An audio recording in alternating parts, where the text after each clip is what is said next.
The Late Night Alternative with Iain Lee on Talk Radio. We have ways of making you talk. Ding dong, ding a dong ding. Come on, everybody join in. Ding dong, ding a dong ding. The party is about to begin.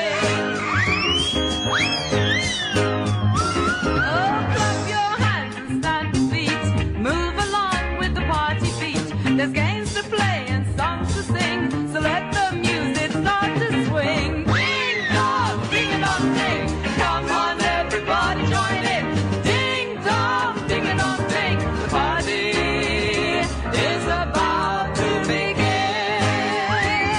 Oh, ding dong, ding a dong ding. Come on, everybody join in.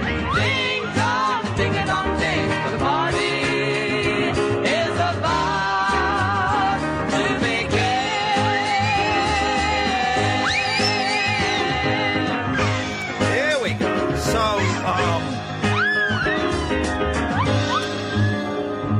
So it's been one of those days. Good evening, dear listener. The Late Night Alternative with me, Iain Lee. Katherine Boyle is here. Word to your mothers. You can call in about absolutely anything you want. 0344 499 1000 is the telephone number. You can call in about anything you want. And the thing I really want to ask you, ladies and gentlemen, tonight is: have you ever done a séance? We'll get onto that later on. I would like to know: have you ever done a séance?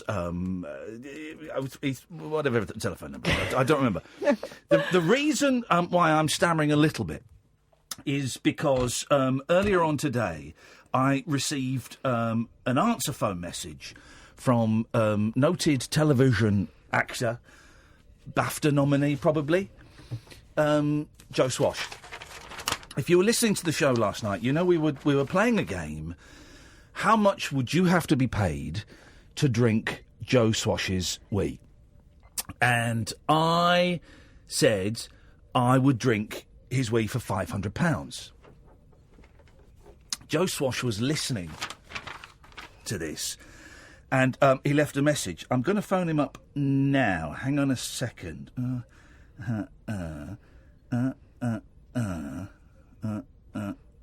Let me just give this guy a call. Let's, Oh, there we go.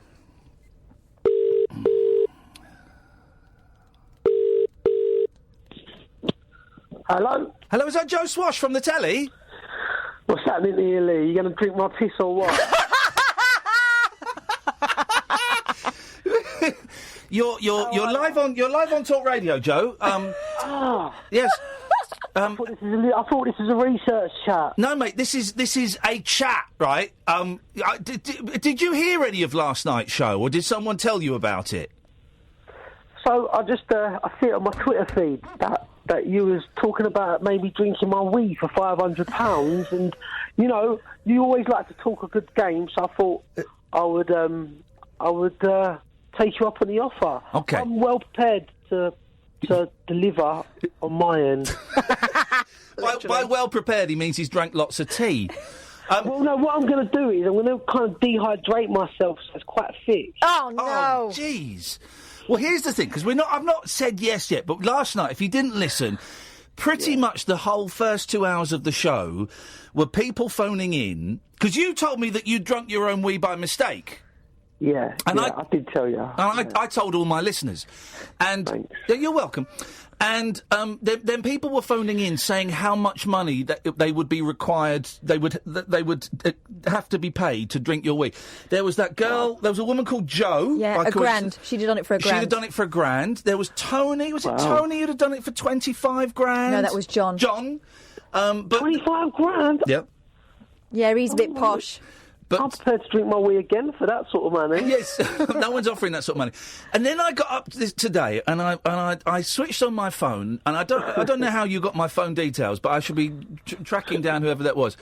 And you left a message saying that you would give me £500 if I drank your wee.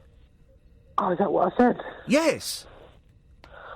Right, all right then. Yeah, I mean, I must have worded it wrong. I thought someone was offering you £500, but if I give £500 and it goes to charity. Oh, here we You go. drink my wee, I'm well prepared to do that. Here we go. He's just dropped the C word on the air. He's just dropped the C word on the air. Because you were thinking of this not only for refreshment, but also for a bit of bunts in your pocket, weren't you? Well, what Joe has played a blinder there, right? He has played a blinder. He's done. You're stuck. You can't say no. He's done a Matthew right there. He's put me. He's backed me into a corner. Now I either get up and walk out. Don't you dare. I can't say. I now can't. I didn't know he was saying it for charity. I now can't say no to £500 for charity. Well, you can. It's we.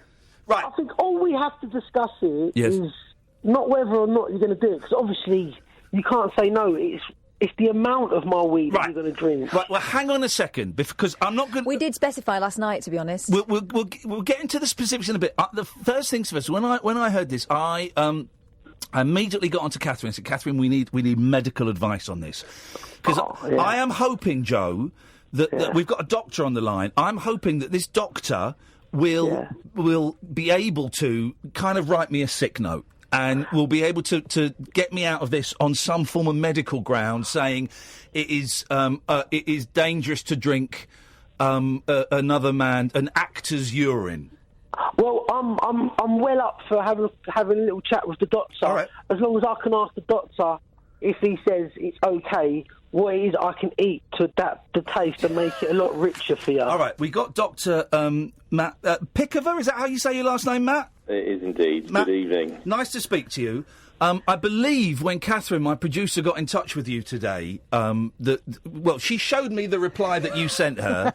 Yeah. It began FFS. FFS, and I googled that, and it turns out that is very, very naughty. It is indeed, yeah. Listen, you are a genuine, real doctor, and I just... He's got out of it. Everyone listening. Hang on, Joe. Joe, this man has studied for years. Let him speak. Come on. To all the listeners out there, Iain Lee's wrote one of his mates in. It's a real doctor.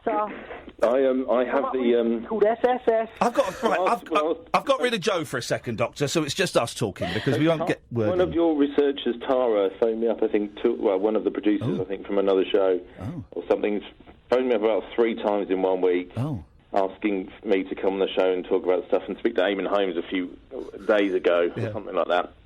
And I seem to be the guy that people phone up when they can't get someone they've heard of. You can reassure Joe that I've got allergies. I think I looked after his aunt once. Oh, hang on a minute. You've broken patient-doctor confidentiality there. I've given no names, and I'm not entirely certain this is true. But she was boasting about it. Keep telling me that she was Joe Swash's aunt. Well, she dead. What do you mean, was she? She dead. She lives in East Anglia, and that's as close as I'll get. But this particular lady went related to Joe Swash, you know. I went, okay. As if you'd brag about that, though, Doctor. I mean, really. It's not for me to comment. I think that's quite an accolade, you know. I don't have any vaguely interesting relatives. That includes myself. Oh, God. So, you know. Well, listen, here's what we want to know, Doctor. And I'm really hoping you can get me out of this. It's going to be a very sticky situation. Well, literally.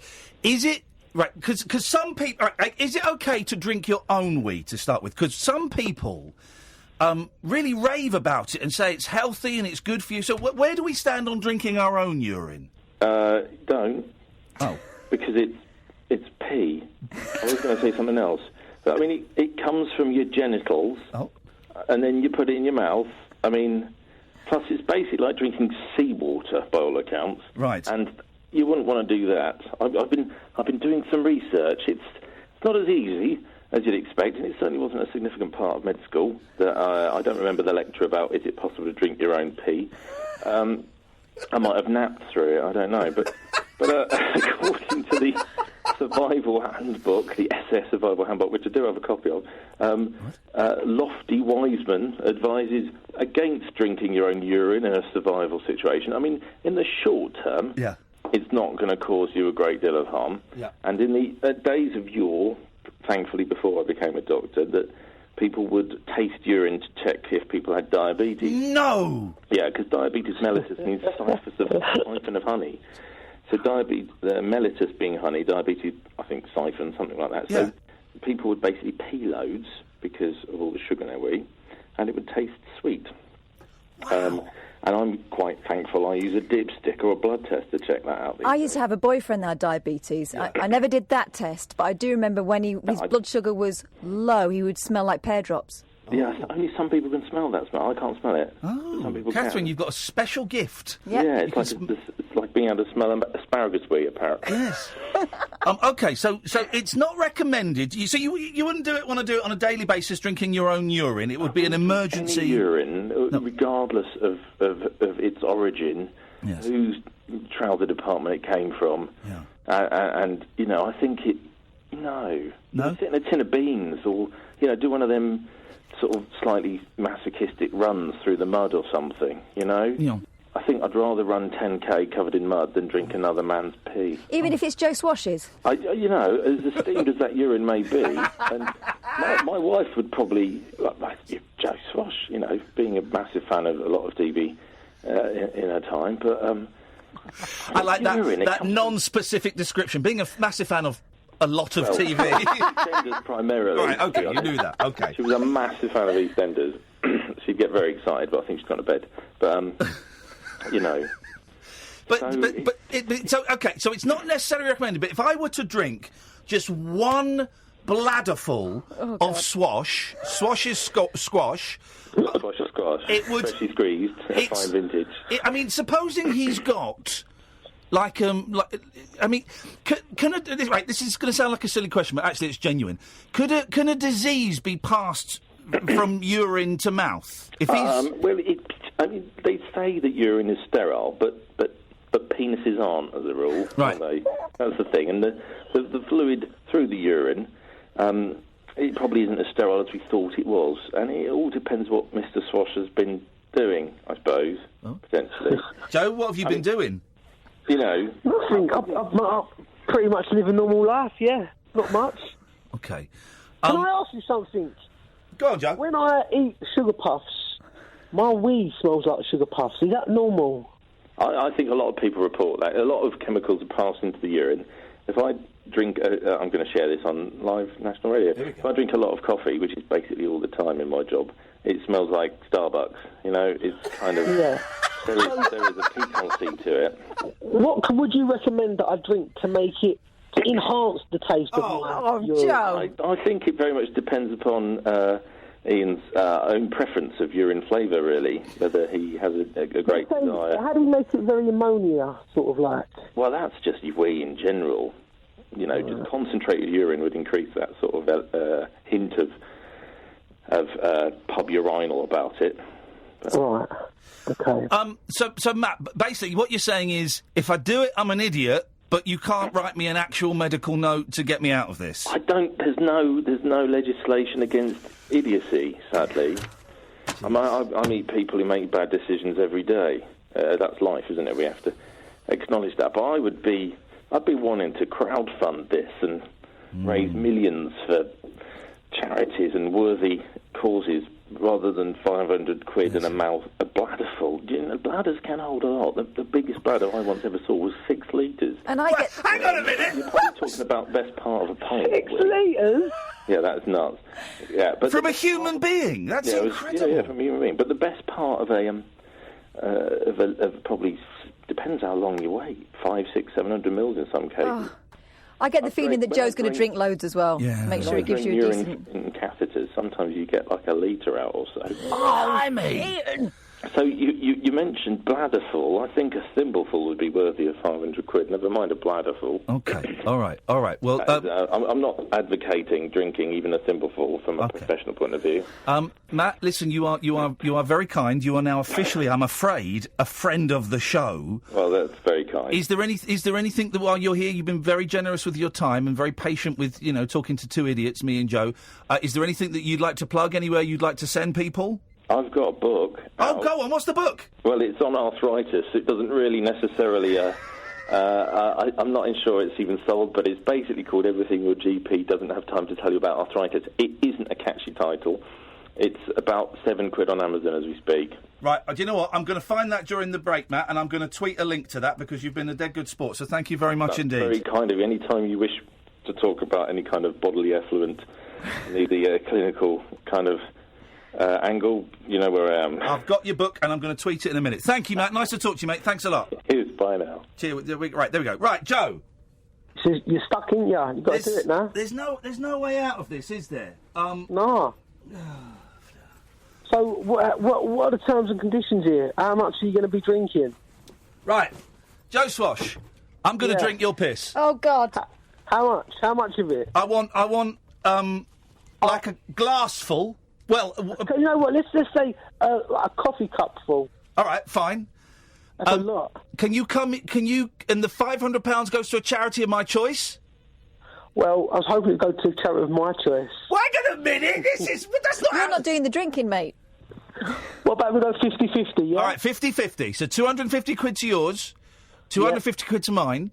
How about as well, just thinking, he makes a good point, if I did like a... What's the website where you can raise money for charity? People can pledge. Oh, like a pledge thing. Anyway, if I put it on a pledge thing as well, so if people are listening, if they want to give money, GoFundMe, something like that. Is that all right, Joe? And half the money that we raise will go to yours, and half the money will go to mine. Yeah, and also if you put it out on Twitter as well, I'll retweet the details of the crowdfunding. I will get that set up tonight or tomorrow morning, and I will tweet that. So if people want to, you've got to. I think we should do it. I think we should get it on camera as well, so people can see it. Oh, mate, they're going to see you having a wee. No. I'll bring it in. I'll bring it in. No. I'm not just going to wee straight into your mouth. There's got to be a cup involved somewhere. Right, we won't film you weeing, but the wee has to be done on Talk Radio premises, because otherwise you could just be going around to all your mates, your kids, your dog. You could be scooping it out of urinals. I'm not having that, Joe. The wee, you will be presented with an empty cup. It's like you're like those Russian athletes. You got like a tube down your leg coming out. You will be presented with a cup. You will go to the Talk Radio luxury toilet facilities, and you will do your business in that cup. Can we say I will add another £100 if you gargle? No, that is not happening. It is. What is wrong with this guy? You're enjoying this a bit too much, Joe. I'll give you an extra £100. No, it's not. It could be the tune of your choice. No, it's not. I'm not gargling a tune. No, that is not. It is going straight down. You've gone you've crossed the line, mate, and I thought we'd crossed the line 20 minutes ago. I'm sorry. I'm looking forward to this. Is that weird? No, yes, it is, mate. I've got a slight chubby going. Oh, here. stop No, it. I haven't. No way. Right, listen.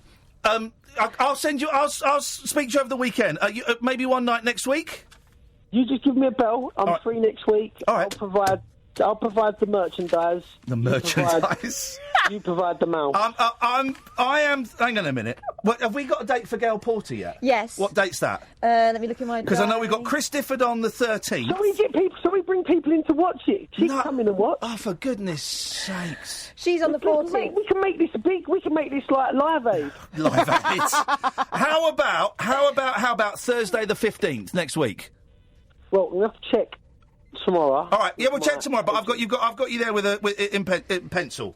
You give me a bell, and we'll get this sorted. Joe, you're a dirty boy, but it's a pleasure to talk to you, mate. Have a lovely evening, guys. Didn't he sound evil when he said that? Yeah. Didn't he sound evil? He's going straight onto Google to work out how to give you a real brew. Right, I'll tell you what we'll do. I'll set up the GoFundMe tomorrow, because I think I know his charity, but I'll double check it. I'll give my money to the Samaritans. If you want to chuck in a few quid, you can. Either way, there's 250 quid going, to either one. Can it be on Thursday when I'm not in? Oh, you're not in? All right, maybe Friday then. Oh. Friday.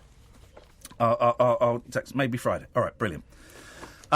Gives you the weekend to get over it, doesn't it? Or flee the country. 0344 499 1000. That's an unusual start to the show. This is Talk Radio. The wild man of late night radio. The Late Night Alternative with Iain Lee on Talk Radio. We have ways of making you talk. 0344 499 1000 is the telephone number if you want to give us a call. Let's go to Michelle. Good evening, Michelle. Hello, you all right? I'm not really Michelle, no. Oh, no, why? I've got to drink an out-of-work actor's wee. Oh, shit. Yeah. No, I'm not doing that. good. It's just the wee. That'd be an extra £500. Be worth twice the money. In for a penny, in for a pound. A pound? Oh, bless you. Anyway, Michelle, how are you doing? I'm all right, you know. I am. Oh, man, there's so much I want to talk to you about, Go on, Ian, then. truth be told. Hello, Kath. Hello. Sorry, That's I don't right. mean to be rude. No, you're not at all. No, you're not. But, yeah, oh, gosh, there's so much I want to talk to you Go on, about. then. What's going on? I was sober for nearly 3 years and then relapsed a couple of weeks ago. Uh-oh. And I'm still on that crazy train. Okay. Any reason why you relapsed? Oh, a bunch of stuff, really. Yeah, I but, bet. It's you never know, just it's one all thing, is it? excuses, isn't it? Yeah, It's all just nonsense, really. So what's the plan? I haven't got one, truth be told, Ian. I'm trying to pretend it's all under control, and it isn't. How much have you had to drink tonight or today? Only a couple of cans tonight. All right. I've never drank in the day. Yeah. I've never, been that kind of drinker. Yeah. But my God, once I start, I don't stop. Usually. Yeah. Once the seal is broken, it goes on. Because it sounds like you've had a few more than a couple of cans, haven't you? Because you're sounding lucid and with it, but there's a little bit of a swishy, ness to your voice. Yeah, no, honestly, I've had 3 cans tonight. Okay. But I'm a lightweight. Well, that's a good thing in this case. Yeah, it is. So how did you stop before? I went to meetings. Right. And got a really great support network, and everything was brilliant. Yeah. And a few things happened, and then I gradually tailed off. And it's just really the reason I'm calling is in regards to your post about being lonely. Yeah. And I think that was the reason I started drinking. And then when I stopped drinking, I found a whole new community. Yeah. And now I'm right in between, I don't fit in with the meeting community. Why don't you fit in with them? I don't fit in with the drinking community. Why don't you fit in with the meeting community? Because I'm drinking. Right, but why don't you fit in with the meeting community? That's no. That doesn't stop you fitting in with them. All you need is the desire to stop drinking. That's it. That's it. All you need is the desire to stop drinking. Yeah, and I was wondering, I don't know the gritty details about your recent sort of relapse or whatever it was. Relapse is but a heavy word. I was wondering. Yes. Yeah, but it is, isn't it? Isn't it? There's so much. It's such an emotive term. Yeah. And actually, it's not always such a big deal. Yeah. But I was wondering how you got back on track and what you did. Here's the thing, Michelle, is because it turns out like loads of scumbags loads of journalists listen to this show now, and they wait for me to say, "Oh God!" And at the weekend I was doing loads of heroin, and I want to jump off a cliff. So I'm being very cautious about how much of my kind of, do you know what I mean? How much of that kind of stuff I give away. I talk about. You've got to be, haven't you? Yes. You've got to be. But I have just said on radio I'll drink Joe Swash's piss. So it's not. I'm just significantly more cautious now about what details of my private life I give away. But what I do know is that if you walked into a meeting tomorrow, it's Saturday tomorrow, so there'll be loads of meetings. If you walked into an AA meeting tomorrow and told them exactly what you told me,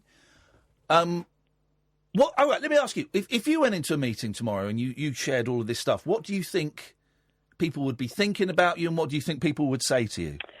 My ego wants me to tell you that people would think I was less than. Yeah.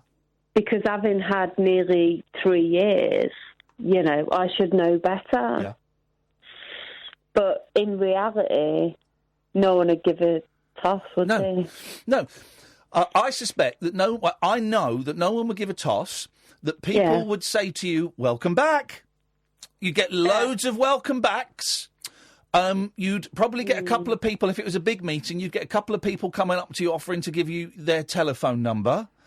And I need that because I deleted them all and I didn't need a sponsor. No, you deleted as you can them all. Possibly imagine. You'd be welcome back, and no one would think any less of you. In fact, I suspect that the majority of people would think more of you for walking back in after 3 years sober, drinking and walking back in. That's humbling, not humiliating. There's a big difference. That's humbling. Yeah, absolutely. That's but humbling. It's hard, isn't it? Yeah, of course it's it is. So difficult. Or what you can do is you can go to a meeting and sit in the back, and you can leave 5 minutes before it finishes. You don't have to talk to anyone. That's an option. Course, That's always an option. But my You're suggestion is you find a meeting near you and you walk in and you go and sit. If it's in rows, you go and sit right at the front. If it's in a circle, you go and sit as close as you can to the person taking the meeting. And as soon as they say, right, the meeting's open now, anyone wants to share, you dive straight in first. Oh, wow. Imagine that! Diving straight in first. But here's the joy. If you dive straight in first, then you're not spending the whole meeting going, right, I'm going to say something now. Oh, they got in before me. Right, I'm not going to... You've not got to do it. If you go straight in first and you just say, I'm Michelle and I'm an alcoholic and I had 3 years and 3 weeks ago I picked up and I'm coming back. It's all you've got to say. You know what, Ian? Yes? I don't think you realise the I don't want to, make you cry or anything, but the positive effect you have. No.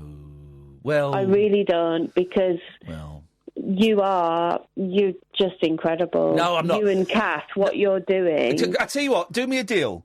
Phone me up and say that when you're a week sober. Okay. And I tell you why I say that is just because, I know you've only had 3 cans, but you've admitted you're a lightweight, and there is a danger that you'll say you're not, but there is a danger that you're doing that slightly drunk thing of you're my best mate and I effing love you. And there absolutely is a danger of that, you're right. So I would like to hear that, or your actual thoughts when you've got 7 days under your belt. How about that? Yeah, I'm going to do it. All right, going to phone you. Good luck. And if you don't do it, give us a call anyway and let us know, because I won't think any less. I won't think any less of you if you don't go to a meeting or you do. I won't think any less of you. It's, you've got the choice. You have 2 choices: right. Carry on drinking or stop drinking. It's up to you. Yeah, my life without alcohol is so much better. Yeah. Well, try and remember that. Try and remember that. Yeah. Try and remember what you did to get sober last time and recreate those behaviours. Yeah.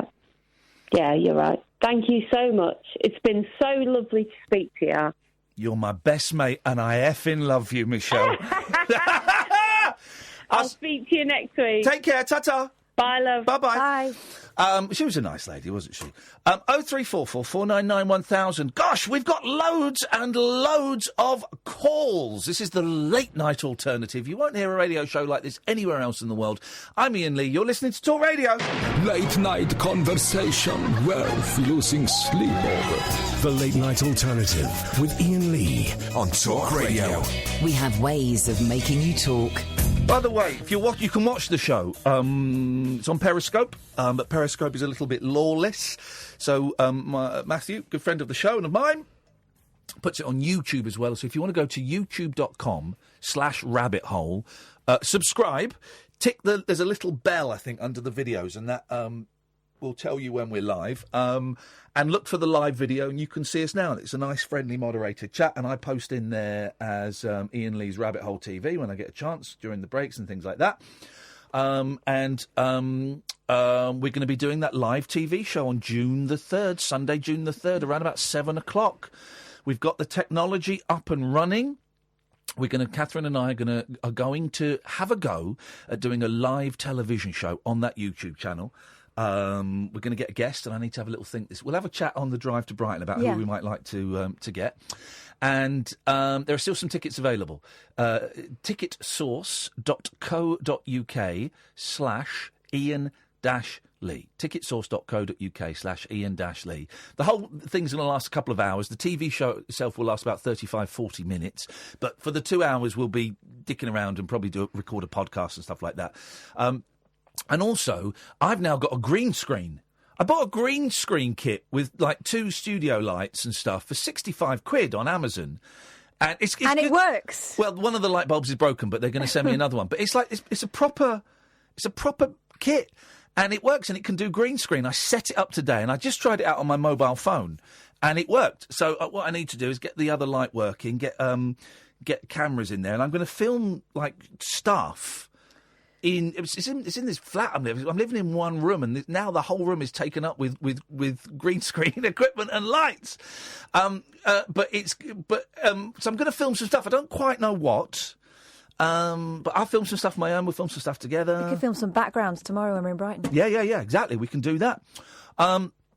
So that is happening. And yeah, tomorrow, Katherine and I will be in Brighton at the Katherine of Brunswick. Is that what it's called? Yes, Carolina Brunswick. Carolina Brunswick. I did that before. Sold out. It's sold out. But if you're around the area, look on Twitter at Iain Lee, because quite often on the day, people will say, "Oh, I can't go," or "I've got a spare ticket now." So we'll quite often retweet. If you've got a spare ticket, we'll retweet it. Or you can go to facebook.com/Iain Lee, and people quite often post there. But tomorrow evening at 7:30, we're recording some more Rabbit Hole podcasts. And you can watch it on YouTube, and you can call in. I'm giving out a lot of websites and numbers. Let me give you one more phone number, and then we'll crack on with this show. 0203 286 6370. That's the phone number for the Rabbit Hole, or Hey Rabbit Hole Show on Skype. We need you to leave some answer phone messages. You can do that now. You can do it tomorrow. 0203 286 6370. We need some answer phone messages. Someone who's coming to the show tomorrow is Matt from New York. Good evening. How are you guys? I'm good. Matt is coming from to the show tomorrow, which is very, very exciting. And have you ever been to Brighton before, Matt? No, I have a couple friends of mine that live down there that I meet up with that come to New York often. So it'll be kind of, I've heard interesting stories about that town. So I'm quite intrigued by what's going to happen tomorrow night. Well, listen, I like Brighton a lot, and when we went there, it was a lovely audience that we had there before. I don't quite buy into the Brighton.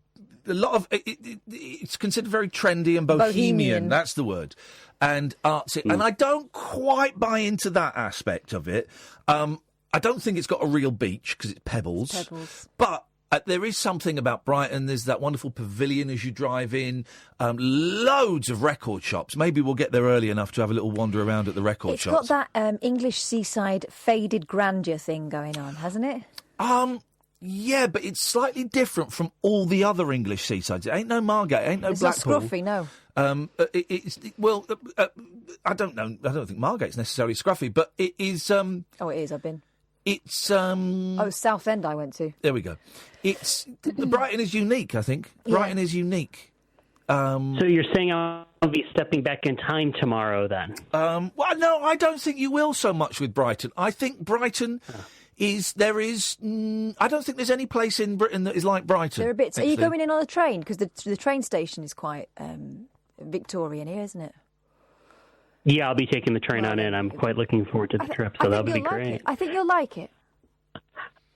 Yeah. By the way, from the story, I've heard everything. Everything I've heard from my friends is it's beautiful and really nice. I've heard though that the partying can be quite interesting, and my friends are all bartenders, so I've heard some fascinating stories about some of the fun nights that happened down there. Oh, I bet there's. I mean, everyone that came and saw us before was absolutely wrecked by the end of the night. Well, they weren't they? But that always helps with our shows. They were charmingly. Oh yeah, for coming, do get drunk before you come in. It makes the very thin entertainment seem a lot thicker.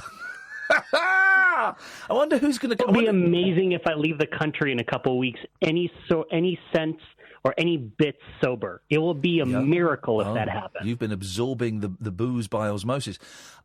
Brighton is. I don't know if it's the gay capital of Britain. It's certainly always been was kind of one of the first places to be really welcoming, and people feel able to express themselves. Probably where other places they couldn't. More so than London, I think, to a degree. More so than London in that respect. But that's all to do with that sort of bohemian vibe they've had going on for years. Yeah. You know. I think you're going to like it, Matt. Would you say when you talk about the people and that element, it sounds kind of like a mini London in a way of how kind of cosmopolitan it is. But are the people a little bit more laid? I know it's a very British thing to be very more reserved, but are people a little bit more laid back and chatty than down there than maybe say here in London? They're more chatty than London. Everywhere's more chatty than London. No one chats in London. God, imagine talking to someone on a tube. Disgusting. I made eye contact with someone. I thought I was going to get thrown out of the country. No joke. Well, I listen. couldn't believe the look on their face. I'm like, I'm sorry. I'm so sorry. Matt, when I was in New York, I made eye contact with someone, and me and Kath thought we were going to get shot or have our throats slit, didn't we? No joke. That was a tense 35 minutes. It was awful. Woman next to me was in tears. Ay. So, no, undergrounds are not a great place. I made a joke with someone on the train once, and I thought that they actually laughed at me, but I thought if they didn't laugh at me, that could have been one of the worst moments of my life because I actually spoke to a stranger on a train. You just never do that. I'm like, don't ever do that again. You should know better. Do not do that. No, it's a great place. And the pub we're doing it in is a really, really nice, kind of interesting, quirky, old-fashioned pub. The room upstairs is lovely. It will be an experience for everybody. I am looking forward to it. If I need to do anything or whatever before I show up, let me know. Well, you need to rehearse your song. Of course, everyone that's coming, we do ask them to have a song on standby. And we don't pick everyone. We normally pick about sort of 30-40% of the audience get to do a song. So just make sure you've got a song prepared. I'll get my vocal cords ready, and I'll see you guys tomorrow. See you tomorrow, Matt. Thank you very much indeed. It'll be a hoot. It'll be a hoot. I'm looking forward to it. Yeah, it'd be great. I'll tell you what I'm interested in is I wonder how many people who came last time will come this time. Mm-hmm. Because what that would say to me is if they don't come is they didn't like it. So I'll be looking around to see, will I recognise faces? And if the same people haven't come, then... You'll be hurt. I will be hurt. I will be hurt. Yeah. 0344 499 1000 is the telephone number. I am going to drink Joe Swash's urine. That's going to happen. We'll set up a GoFundMe thing. So if you want to give a few quid to, well, my money will go to the Samaritans. The other money will go to Swash's charity. I think I know which one he's going to pick, but I'll speak to him over the weekend. So if you want to chuck in a few quid, you'd be very, very welcome to. If you've ever drunk, if you're in drinking stories, non-fetish, please. If you've been stuck in the desert or whatever, 0344 499 1000. I do want to know as well, have you ever done a séance, whether it was with the Ouija board, it was the holding hands, maybe you went to see a medium, any of that stuff. I'd love to know. 0344 499 1000. But of course, if you know the score, maybe you don't. This is a phone-in show, unlike any other phone-in show. You are welcome to call us about absolutely anything you want. I'm Iain Lee. This is the Late Night Alternative on Talk Radio. The Late Night Alternative with Iain Lee on Talk Radio. We'll get you talking. 0344 499 1000 is the telephone number. Let's go to Angela. Good evening, Angela. Hi, Ian. How's Katherine? I put up the bat signal, didn't I? I bet you've done loads of séances. I know. I haven't done one, but I did one when I was very, very young, but I can't remember what happened because it was a long time ago. But I got 2 Ouija boards, but no one won't do one with me. No one won't do one with you, so everyone will do 2 with you. What? I got 2. I got one the witch's one, and I got one that's like you got a prayer at the back. Yeah. And you have to open the prayer and close it with the same prayer. Oh. Well, the prayer, of course, is to protect you from being entered by and not left by evil spirits. There's plenty of evil spirits, right? The evil spirits on the planet, isn't there? Well, it's not the spirits you've got to be scared of. It's the human beings. True that. Yeah. But have you been to one, though, Ian? No. No, would you like to go to one? I would love to go to a séance. I can't think of a better way to spend my dream evening would be to finish this show and then to drive to a haunted house in the middle of nowhere and do a séance. I would love it. I would absolutely love it. Can I ask you another question? Of course you can. Who would you like to get hold of if we could actually get proof? Who would I like to get hold of? I would love to... I'd love to speak to Hitler. I'd want to know what that was all about. I'd like to speak to my father about Hitler. And I would love to speak to George Harrison from the Beatles. I thought you might, yeah. About Hitler. No. Who would you like to get hold of, Angela? I'd like to get hold of my friend, Vic, died 10 years ago, and my friend Eddie, who died of meningitis. Because we was out in the zoo one day, we had a bit of a trip out. All of us did, and he had meningitis, but he couldn't come to me, so I had to get it tested. Oh, blimey! Yeah. Well, hang on a second. Can I put forward a theory? Go on. Yeah, go on. Maybe we're the dead ones. Maybe you did die of meningitis, and maybe I died in a car crash. Maybe Katherine died of banging on about stuff all the time. I don't know, but maybe we're the dead ones. Maybe this is it. This is hell. Like in a spoiler alert, Sixth Sense. Oh, mate. No, you've completely misunderstood the Sixth Sense. You're saying that everyone is dead apart from the boy. Or are you saying the boy is dead? I'm saying that we are dead and we don't know. No, hang on a minute. But I'm saying that everybody here is dead, and you said like in the Sixth Sense. It's only Bruce Willis that's dead. Spoiler alert. I mean, people think I ruined the Sixth Sense before. It wasn't me. It was Daisy. All right. People still go up to me and go, "You ruined the Sixth Sense for me." It wasn't me. It was Daisy. Get a life. But so your analogy is incorrect, though, Katherine. Oh, shut up. If you'd have said a bit like the Sixth Sense, I might have been a little bit less harsh on you. But hello, are you breathing through your arse, Angela? No, I'm just listening. Okay. I've got a bad chest. Ah, here we go. Maybe you should get someone. You should get some Vicks rub on you. If only we knew someone called Vicks. Didn't quite make sense. Yeah. Don't analyse it. Just enjoy the moment. Enjoy the speed, not the Vic sense. Enjoy. Yes, all right. That's what I'm talking about. I'll use that line tomorrow night in front of a different audience. Yep. Well, Angela, you're allowed to do seances on your own. I suggest you go and do a seance now. What if she gets entered? Do it then to me. Yeah. Okay, well, thanks for calling. Yeah, we go. Thanks for calling. Thank you. Right. Thank She you. liked that. Yeah, she did like that. She should go and do it. She should go and do it. Because it's rubbish. Yeah, but I still wouldn't dare do it on my own. Why? Even though it's rubbish? Even though you know... You know how easily spooked I am. I do. But it's rubbish. Yeah, no, but I wouldn't dare do it on my own. Like when we went to that not haunted pub. Yeah. And I went up the not haunted stairs into that not haunted room. Yeah. In the dark. Yes. And you asked me to call out for someone. Yeah. I didn't really like doing that. But you were Barry Big Balls there. You were like, this is bullshine. I know, but Aye. a lot of that was front. Let's go to Gavin. Good evening, Gavin. How's it going, Ian? How's it going, Kath? Very, very well, thank you. Moderately. Oh. Moderately. That's all right. I can really help you out on the old seance thing. Go on, mate. I live in Stansted Mount Fidget, which I'm sure you all know is the home to the Arthur Findlay Spiritualist College. Ooh. The biggest one in the world, man. Hang on, there's a college for this nonsense? Yes, mate. It's like something out of Harry Potter. Yeah. It's about half a mile from where I live. Yeah. And it's the biggest spiritualist college in the world. And it's, it's a big mansion.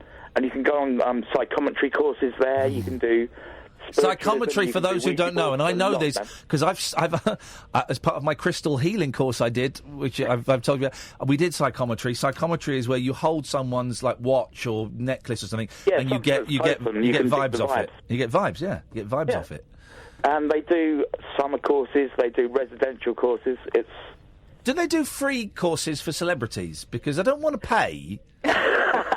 Because I might as well just go. I might as well just chuck my. Arthur Findlay. Oh yes, I might as well just chuck my money in the river.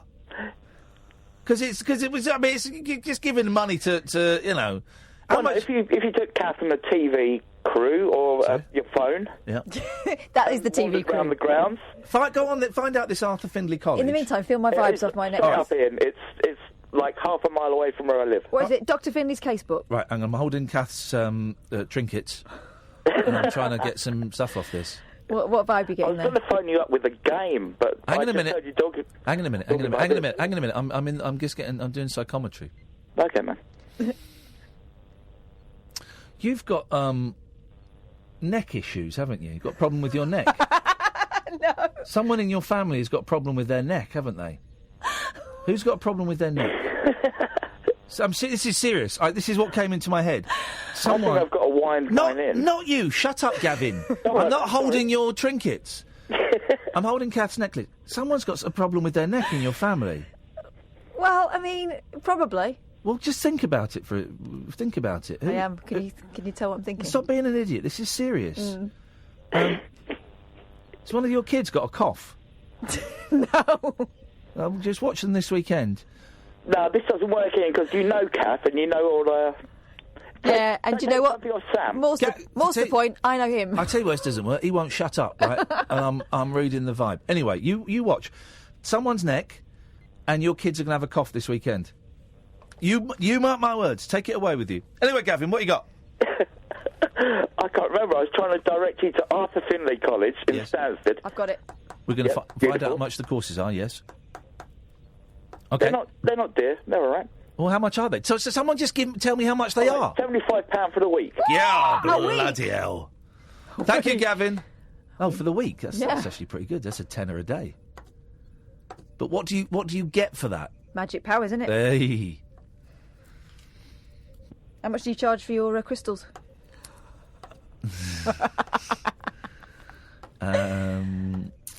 Good evening, Graham.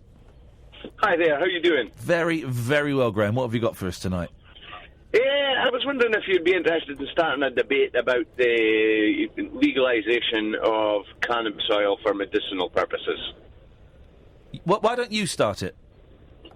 Well, I know I've been a member of a few Facebook pages now, and I've seen a very, very lot of people who have had really great results using cannabis oil. I've seen a lot of videos on YouTube of one in particular of an old guy who was taking cannabis oil for Parkinson's, and within 20 minutes of taking the oil, he had stopped shaking tremendously. You do know that anyone can put a video up on YouTube. It doesn't have to be fact-checked or verified. Okay, because I just find people that get their information from documentaries on YouTube. Yeah. I mean, it sounds like rubbish to me. But well, there's a video and also a guy you can look up called Jeff Waters on YouTube. He's been taking again. I don't. The verification procedure on YouTube is very low. You just need to have an email.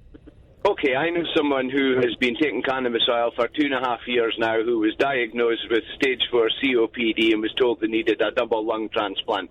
They were on oxygen for their COPD.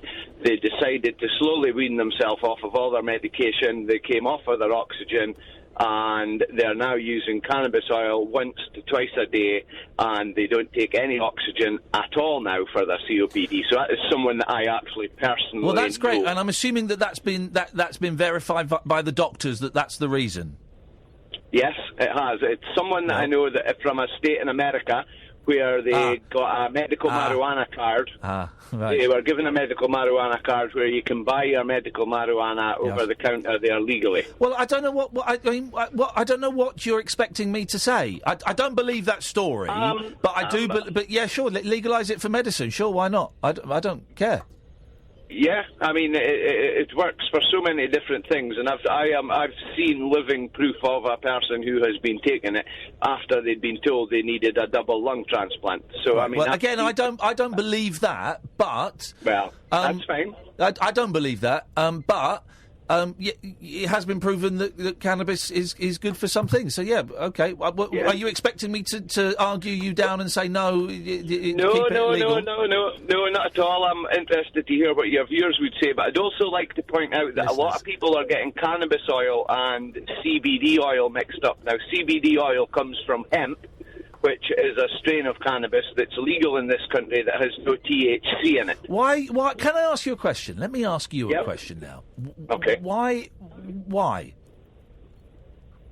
do I think it should be legal? No. Why are you phoning me up and putting forward this point? Have you been listening to the show? Well, you've told me that you can phone up and you can talk about absolutely everything. That's true. So I just thought it would be an interesting debate. Well, OK, you're right. I did say you can phone up about anything. I do find debates about the legalisation of cannabis, I find them insanely dull. But that's not... But you're right. I did say you can phone up about anything, and that's great that you've done that, and I really, really appreciate that. But what... I just think no one's going to... No one's understanding of the use of medical cannabis. No, there doesn't need to be. People that know about it know that it can do things. I don't believe a significant number of the claims you've made, but I do believe that it can be, under controlled circumstances, it can be a useful medicine. I don't think it cures cancer. I don't think it cures a lot of the things you suggested. I don't, I didn't say that it cures, though. I didn't say that it cures. COPD can never be cured, but COPD, the THC in the cannabis oil opens up the bronchial airwaves in someone's lungs and allows them to breathe better. Well, then I apologise. OK, then I apologise for using the word cure, but I don't believe it can send it into remission as much as you've stated. No, it can't send it into remission either. It just helps the person breathe. All right. A lot easier. We're arguing... God, it's turning into Matthew Wright again, but this time I'm Matthew Wright. We're arguing over semantics. I don't believe the story you've told me about COPD, but... Okay. And I also, whenever anyone says they've got their information from videos on YouTube, No, but I've got my information firsthand personally from someone that I know and have been on holiday with and live with. Well, so. you've been on holiday with them. Gosh, then that must be accurate. Yeah. Well, just put it out there and see what comes back, mate. OK. That's all I'm saying. Thanks a lot, Graham. I appreciate the call. No worries. Thank you. Don't anyone else call in about that, because I find it the dullest phone-in in the world, and I was really trying to... I just couldn't find it in there, so don't anyone else phone in about that.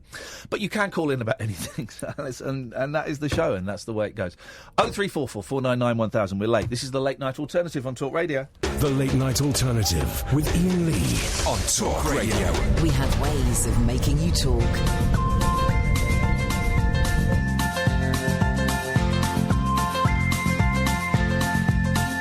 There's a voice that keeps on calling me. Down the road, it's where I'll always be. Every stop I make a new friend. Can't stay for long, just turn around and I'm gone again. Maybe tomorrow I'll wanna settle down. Until tomorrow I'll just keep moving on. Down this road that never seems to end.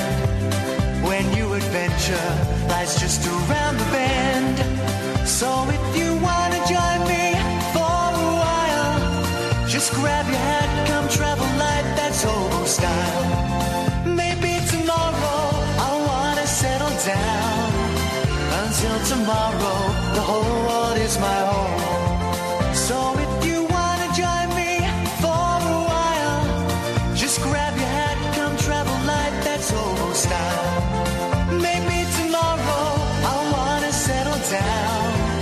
Until tomorrow, I'll just keep moving on.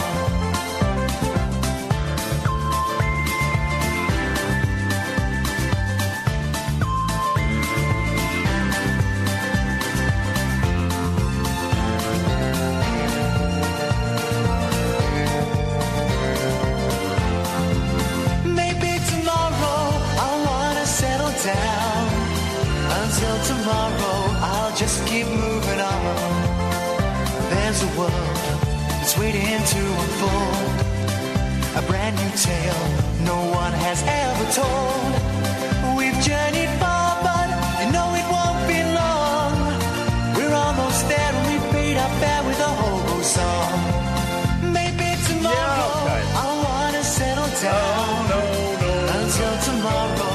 just keep moving on. So if you wanna join me for a while, just grab your hat, come travel light, that's old style. Maybe tomorrow I'll find what I call home. Until tomorrow, you know I'm free to go. 0344 499 1000 is the telephone number. Twitter can stop now because I've had the best tweet ever. Oh, yeah. From Jessica. Ian, you need to stop your podcasts and streams. Please and thanks. This is a threat. You're all my boyfriend ever listens to, and you know what? Recently, he's even started to speak like you. Gosh. That is unacceptable. Nothing personal, man, but you're ruining our relationship. Well, here's the thing, Jessica. You're ruining my relationship with your boyfriend, OK? So I would like you to pack your bags and get out of town. You're not welcome. It's between me and the boy. OK? And I'm not going to say his name on air. I don't know it. But because that's you call him Sugar Lips. That's personal.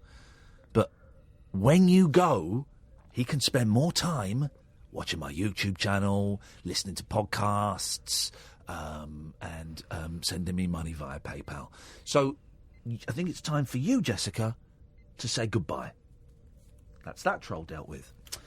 There's a brilliant story that you spotted. Well, you spotted it. Why don't you deliver it? You deliver it. This is a great story. I've not even read it. It's just the headline was enough for me. But let's get the details on this. And then we've got Julia, and then Alan, and then Jonathan, and 03444991 1000. But this is a great story. The headline is what spoke to me first off. Yeah. The headline is, "Thanks for parking like a bell end." First-time driver, 17, is shocked to be slapped with angry note by heavily pregnant woman. Wowzers. But who's really in the wrong? Well.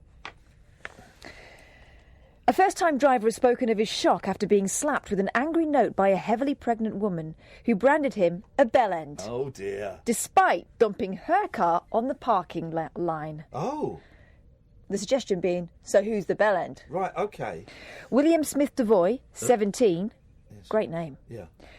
Was forced to park to the right-hand side of the bay. I don't think it is a great name. I think it's one of those names where his dad is John Smith and his mum is Melissa Devoy, and they've because Smith isn't a middle name.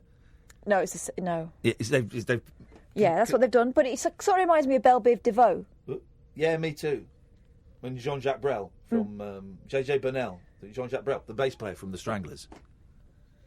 Continue with this bellendery. William Smith Devoy, 17, in case you were worried. I've got a question. Go on. Is he going to bingo? Was forced to park to the right-hand side of the bay after the blue Peugeot 107. Do you know what? I know about as much about cars as she does. Yeah, sure, why not? Why not? Yeah. I know it's not, but I like it that way. Yeah. The blue Peugeot 107 had parked on the line of his space at Cheshire Oaks in Merseyside on Tuesday. Right, yes. So we know what they're going to sound like. Yeah. Having already circled the car park 3 times ahead of his shift, Mr. Smith Devoy. Mr. Smith Devoy decided to squeeze his silver Vauxhall Astra into the compact space. Yes, good for him. Concerned that the Peugeot might scratch his car, the computing student took a photo of his car and the neighbour's car registration plate before leaving to start an 8-hour shift at McDonald's. Well, that to me says he knows he's going to get his car battered. And he's a new driver. That is great. That is also, great. That's not proof, because if she's gone, he's doing a shift at McDonald's. It could be anyone who's Did you have a spritz or a hairspray or something when you went out? No. Because you smell of hairspray. No, it's not me. Unless I'm warming up and I'm suddenly giving off. Could be that. Could be. I think Kath is giving off. It's not the first time, guys. I've got to share a car with her tomorrow down to Brighton. I've got a new air freshener. Yep. However, when Mr. Smith Devoy returned to his car, he was horrified to discover the foul-mouthed note on his windscreen and scratches on his car. Oh. From the other car, I think, not from nails. No. Mr. Smith Devoy from Ellesmere Port, Cheshire, said, Yes. I was upset and shocked at what happened. She's doing a voice. I parked in the space at around 12 p.m. and the whole area was packed. The blue car had parked really close to my bay with both rice wheels on the line. Yes. It took me 2 attempts to get the car in, and I called me dad because I was worried the blue car might damage mine when the car's owner got in. He knew it was going to happen, so he has parked like a bellend. Yeah, well... I took some pictures and got the registration plate just in case anything happened. I left my shift at 8:30pm and only noticed the note as I reversed out of the space to drive home. My wing mirror had also been knocked inwards and there were some scratches on the car. Right. The note read, "Thanks for parking like a bellend." May I be honest? I must have left hundreds of notes like that. Hundreds of notes. Telling people that they are terrible parkists. I've read notes. I've written notes. Yeah. And it feels good at the time. Yeah. But then afterwards you think, oh, I'm that person. Yeah, no, great. It's me. I'm a note leaver. The note read, "Thanks for parking like a bellend. I'm 9 months pregnant and had to get someone to move my car." Shouldn't be driving at 9 months pregnant. Oh, no, it's flying. I know, but I remember what that's like, right? Because your head is still thin. Yeah. And I was always getting wedged in things when I was pregnant because I'd forget. Because what you need is like some sort of cat's whisker type affair. But she parked over the line. Yeah, but some people do that so you can't park next to them, don't they? Well, they should. Hang on a minute. Well, they shouldn't. She shouldn't have done that, but he's no better. Let me see the picture. Yeah, there you are. Oh. It's not come out. All right, OK. Well, the picture, she parked over the line, he parked in a bay. So the bellendery is from... They're both bellends. She's going to be a terrible, terrible mother. They're both bellends. And how she got in that... No, she he's must have not. Someone must have climbed in, got it out for her, and then she's... Sorry? And then she's got in after. Have you ever had to do that? Have you ever had someone I've had to, say, "Excuse me, love, could you get..." I had to... I've never had to get someone to unpark my car. I've had to... I've had to get... I had a fat man... And this, I'm not body shaming. He was fat, and he was parked in a very, very tight space, and he couldn't get in. And I was slimmer at the time. This was last year, and he was a listener to the show. Actually, this is in car park in Windsor, and he went, "Ian, this is really embarrassing. Can you fit into my car and move it forward?" I said, "Right, is this actually your car?" Actually, I got in the car and I said, "Is this actually your car?" And we had a laugh about it, but because he couldn't fit in, so I had to get in and drive his car forward for him. No. I was a slim guy then. He wouldn't be asking me now, I'll tell you that. It was even for me, as a slim man, it was difficult to get in. But I did it. But no, she's in the wrong.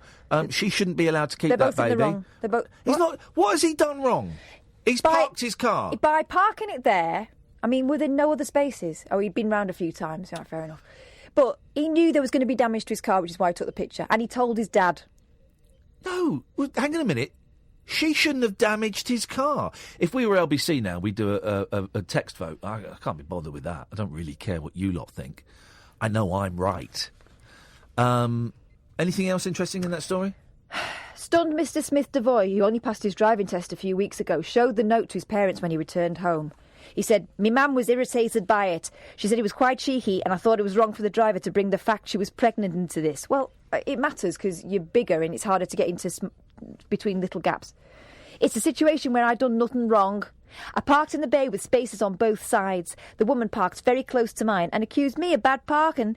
I don't understand why she, I assume it's a woman, but they could have made the pregnancy bit up, thinks I'm in the wrong." Yeah.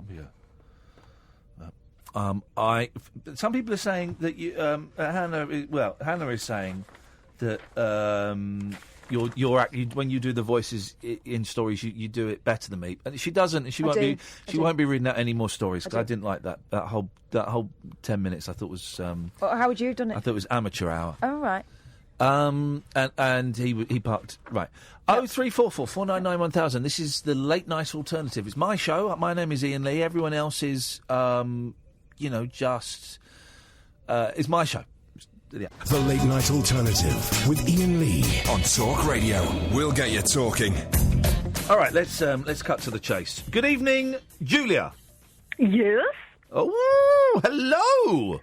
Hello. How are you? Good, thanks. How you doing? I'm all right. At least I was until I started looking at this paperwork. Sorry. Anyway. What you got to do? What you got to fill in?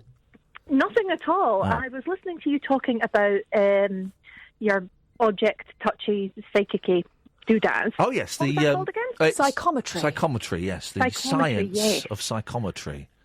And it cast my mind back to when I did, years ago, a course on cold reading, which is the tricks that psychics use. People who do like palm reading and crystal ball gazing. For a second, right? I was thinking because okay, we all know that it's bullshit, but we're not allowed to name people. We couldn't name a famous psychic and go, it's a sham, because they could sue us for libel and they would win. If they were to come on and start doing it, we'd have to say it was for entertainment only. And I was thinking, oh, God, I really hope Julia doesn't say her name, because I'll have to press the dump button. And then with that delicious accent of yours, I thought, oh, God, she said a name. I thought she said... Palm reading. Like palm reading. Of course, it was palm reading. But for a second, I'm thinking, oh, God, she's just libelled someone. Lovely women. Got, 5 sisters, hasn't she? Yes, she has, yes. Very obliging. Anyway, yeah. So, all right, so where did you learn this? Who taught you this? Well, my friend was writing a book in which two of the characters were a mind-reading double act. Yeah. And she was studying all the tricks they use, like, the counting technique, where your assistant goes into the audience and they say, oh, I've got an object now, I'm not going to tell you what it is, and then pause for the count of 10 and then cough. Right. You know, the object number 10 is a watch. Right, yeah. Okay, yeah. But that's hot reading, because that's cheating. But that's a magic trick, isn't it? As opposed to a medium would do. But cold reading is kind of what you were trying to do with me, which was who's in your family's got a bad neck. No, I wasn't doing cold reading. I actually got that vibe. No, you didn't. Shut up. Yes, I swear to you. I swear to you on my life. That's what an image of a neck in pain came into my head. I promise you. That's what came in. What were you holding? My necklace. So you had a sore neck because you took your necklace off? No, it's not her. It's a member of her family is suffering from just neck problems. Have a word with your dad. See how his neck is. Not my dad. I know who it is. Hang on a second. Stop the clock. Time out. Stop the sound effects of the Star Trek Enterprise. Hang on a second. What did you just say? It's not my dad. I know who it is. So, someone in your family has got a bad neck? Yeah. Right, okay. But you can't know that. No, hang. I can't know it. Right. Did you know it? Did you remember it just now, or did you know it when I said it? Oh, she said it for years. Did you? So you knew it when I said it? Yeah. Yeah, but I didn't think, it must be her. I thought, he's just being cute. This is some freaky shiz, man. It's not. Freaky, it's a decent guess. Most people know someone who's got a bad neck. Hang on a minute. Why didn't you tell me when I did the reading? Because I knew it was bull. Shine. It was boule, the French game. Shine. Boule shine. So, but you no. So you withheld evidence that backed up my claim because you wanted to make me look wrong. Oh, which one of your relatives died short of breath? Oh, yeah, that must be Grandad. No, but I didn't do that, and I'm not a trained fraud like Julia is. Yes, you are. I held your necklace.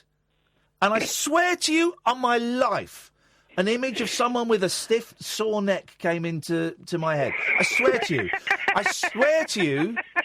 What a cackle. I swear to you, your kids are going to get a cough this weekend, right? That's a threat. I know. He's going to stick him in the garden. Yeah.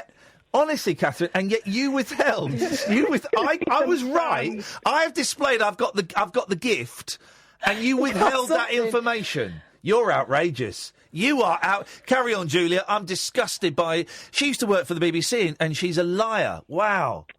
She can spot a Barnum statement a mile off. Exactly. I was born yesterday, you know. Carry on, Julia. Carry on with how you do it, and I'll carry on with how I do it, which is by tapping into the universal consciousness. But anyway... So many swear words being held back right now. Oh, yeah, I know. Do you know what? I'm not psychic, but I know which ones you're thinking of. You nearly said it. Oh, see, we've got a link, Kath. That's what it is. Barnum statements. That's what you just done. A Barnum statement. A what? A Barnum statement. Go on. As in, what's his face? P.T. Barnum, the big circus chap. Yeah.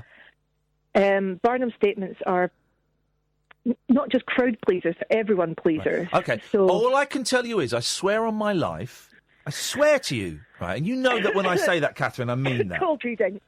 No, Julie, honestly, and I'm not. I swear on my mother's life, right? When I held your necklace, that's what came into my head. That's not me doing a bit. That's not me doing a turn. That is what came into my head. And you know when I say that, I mean that. You held a necklace and thought of a neck. No, I thought of someone's neck in pain and discomfort. I swear on my mother's life, that is what happened. If that's the case... I can't explain it. Can't explain any better than that, I can. Julia. I can. Go on. I can. How many people do you know that have got sore necks at this time of year? No, but what you're doing, though, I don't know any, actually, if you want to know, I don't know any. But what you're doing is you're accusing me of doing a trick. No. And I wasn't doing a trick or a bit. What I'm saying is, it's something that's connected in your sort of back synapses that are usually for, looking for predators and all that. Yes. That's synapses, isn't it? Yes. I'll admit I've had half a bottle of wine. Yeah, I thought so, because I'm thinking, I've got no idea what this woman's banging on about. But yes. Basically, it's a Barnum statement is something that everybody's got. So a palm reader would use a Barnum statement like, there's a dusty box in your attic. Well, not everyone's got an attic. They'll say, and then they use what is called hold on, where's the notes? There we go, she's got to read her notes for it. She's giving you the benefit of her education. education. These notes, the guy that taught this course was the closest to pure supernatural evil that I've ever seen in my life. Wow. And I'm not going to drop any names because I don't want them to get information. Yeah. But to get these notes, I had to unwrap them from the tin foil I had wrapped them in after doing the course because it was so horrible. We're listening to this, fruitcake. I mean, what? They're not listening to me. Cass listening to me. No, well, okay. I think she's got drifted away a bit. But go on. I have not. I'm so rude. Go on. Well, we all have. Let's face it. But yeah, it's that. That's cold reading. That's all I've got to say about it. It's evil, and sometimes you don't know you're doing it. See, there she is again. Right, I'm cutting you off. Right, there she is again. She's accusing me of doing it. Now, you know when I swear on my mother's life that I'm telling you what I experienced. Okay. You know that. All right. All right. So it's not. I'm not doing a piece, and I don't expect you to believe that, dear listener. I hope the Sunday Mirror, listening to this, tragic comic has psychic powers. Breakthrough. Yeah, tragic comic has the gift. What was that? My foot. Yeah. Right. Sure. Evening, Alan. Evening. Oh. Are you in the bath? Not an evening bath. Yeah, again, but the question is still valid. Are you in the bath? No, I had your loudspeaker, but I turned it off. Okay. It did sound like you were underwater. Did sound like he splashed. So I've got a bit of a query for you. Okay. What's the advantages of Android unlike iOS? Why don't you go and ask phones for you or someone? I tell you you might know the answer. Jonathan? Jonathan's trudging in from the... Trudging? Is that a word? Trudging. Trudging in from the garden. Good evening, Jonathan. Evening. You know technology. Alan's got a technology question for you. Go on, Alan. What are the advantages of Android compared to iOS? The advantages of Android compared to iOS, Jonathan. Any ideas? Hardly any. They're pretty much the same. No, but I understand there's some apps you can get on iOS, and there's some apps you can only get on Android. Well, if you want all the apps, you're going to have to get an iPhone and an Android phone. We had to do the same in the 90s with the Mega Drive and the SNES. No, but I want to choose, but I want to make a comprehensive choice, and I'm weighing up the pros and cons. Well, get both of them, and you'll have all the features you want. That answers your call, Alan. Thank you very much. If anybody else has got any technological questions, we've got Jonathan with us for the next few minutes. Now's a great time to give us a call. 0344 499 1000. 0344 499 1000. We'll call you back if you've got any technology questions. Or any questions. Any questions at all. You want to put them to Jonathan from Swansea. Now's your time. Unmissable late night radio with the original king of unconventional conversation. Make contact with Iain Lee. The Late Night Alternative with Iain Lee on Talk Radio. 0344 499 1000. Disappointing to see that we've not had any taker-uppers on our offer of technological advice from Jonathan, but you can still call. We've got him for a few more minutes. 0344 499 1000. Jonathan, good evening to you. Evening. What you got for us tonight, boss? I'd like to talk about your death. Wow. Is that a threat? No, it's not a threat. Let's continue. It's a promise. It's a prophecy. Oh, whoa. Okay. This is... Kath's pulling a face as if to say, I don't know if I want to go there. If someone knows how I'm going to die, then I want to know, because that means I might be able to avert it. Well, you might be able to. Go on, tell me about it. You die in 4 years' time from malnutrition. Blimey. So I've just got to keep eating. Okay, any more details, Jonathan? Yes, you die in what future historians will call the Corbyn Holodomor. The Corbyn Holodomor? Okay. Yes. And what's the Corbyn Holodomor? It's a man-made famine caused by hyperinflation and the collapse of the British economy in the early 2020s. Okay, wowzers. So, is it? So I'm not going to be the only one that dies then? No. Okay. How did you get this? How did you come across this prophecy? I had a vision while watching a YouTube video. What was the YouTube video? It was a video by Sargon of Akkad called The Tragedy of Venezuela. Okay, all right, fine. Well, it sounds legit. It sounds absolutely spot on. Are these callers for the technological phone-in, Sam? Okay, fine. Jonathan, stay there, because we've got some people that want to ask you some technology questions. Yes, Amanda, you're through to Jonathan. Hello, yes. Good evening, Jonathan. I'm paying about, I don't know, £60 or £70 a month for my TV, and in my living room, and I want to be able to watch it in my bedroom. So, they said I would have to pay extra, but I don't want to pay extra to watch it in my bedroom occasionally. Is there a gadget? You're the technical man, apparently. Is there a gadget I can buy? I don't want wires coming up the stairs. Is there something I can buy that can allow me to watch TV in my bedroom without having to pay a monthly subscription? How many TVs do you have? I've got 2, and I sometimes watch on my iPad as well. Right. This is my advice. Yes. Get a Blu-ray player. Blu-ray? Yes. Right. And just watch Blu-ray discs, because there's nothing worth watching on TV. Hope that answers your question, Amanda. Let's go to Kevin. Kevin, what would you like to ask Jonathan? I thought it was Ian, not Jonathan. Yeah. Oh, it's Kevin. All right, hang on a minute. Turn your radio off, Kev. We'll come to you in a second. Well, Jonathan, that was a great technological phone-in. Same time next week? Okay. Thanks very much. 03444991000. Good evening, Kevin. Hello, Ian. Turn your radio off, Kevin, otherwise it doesn't work.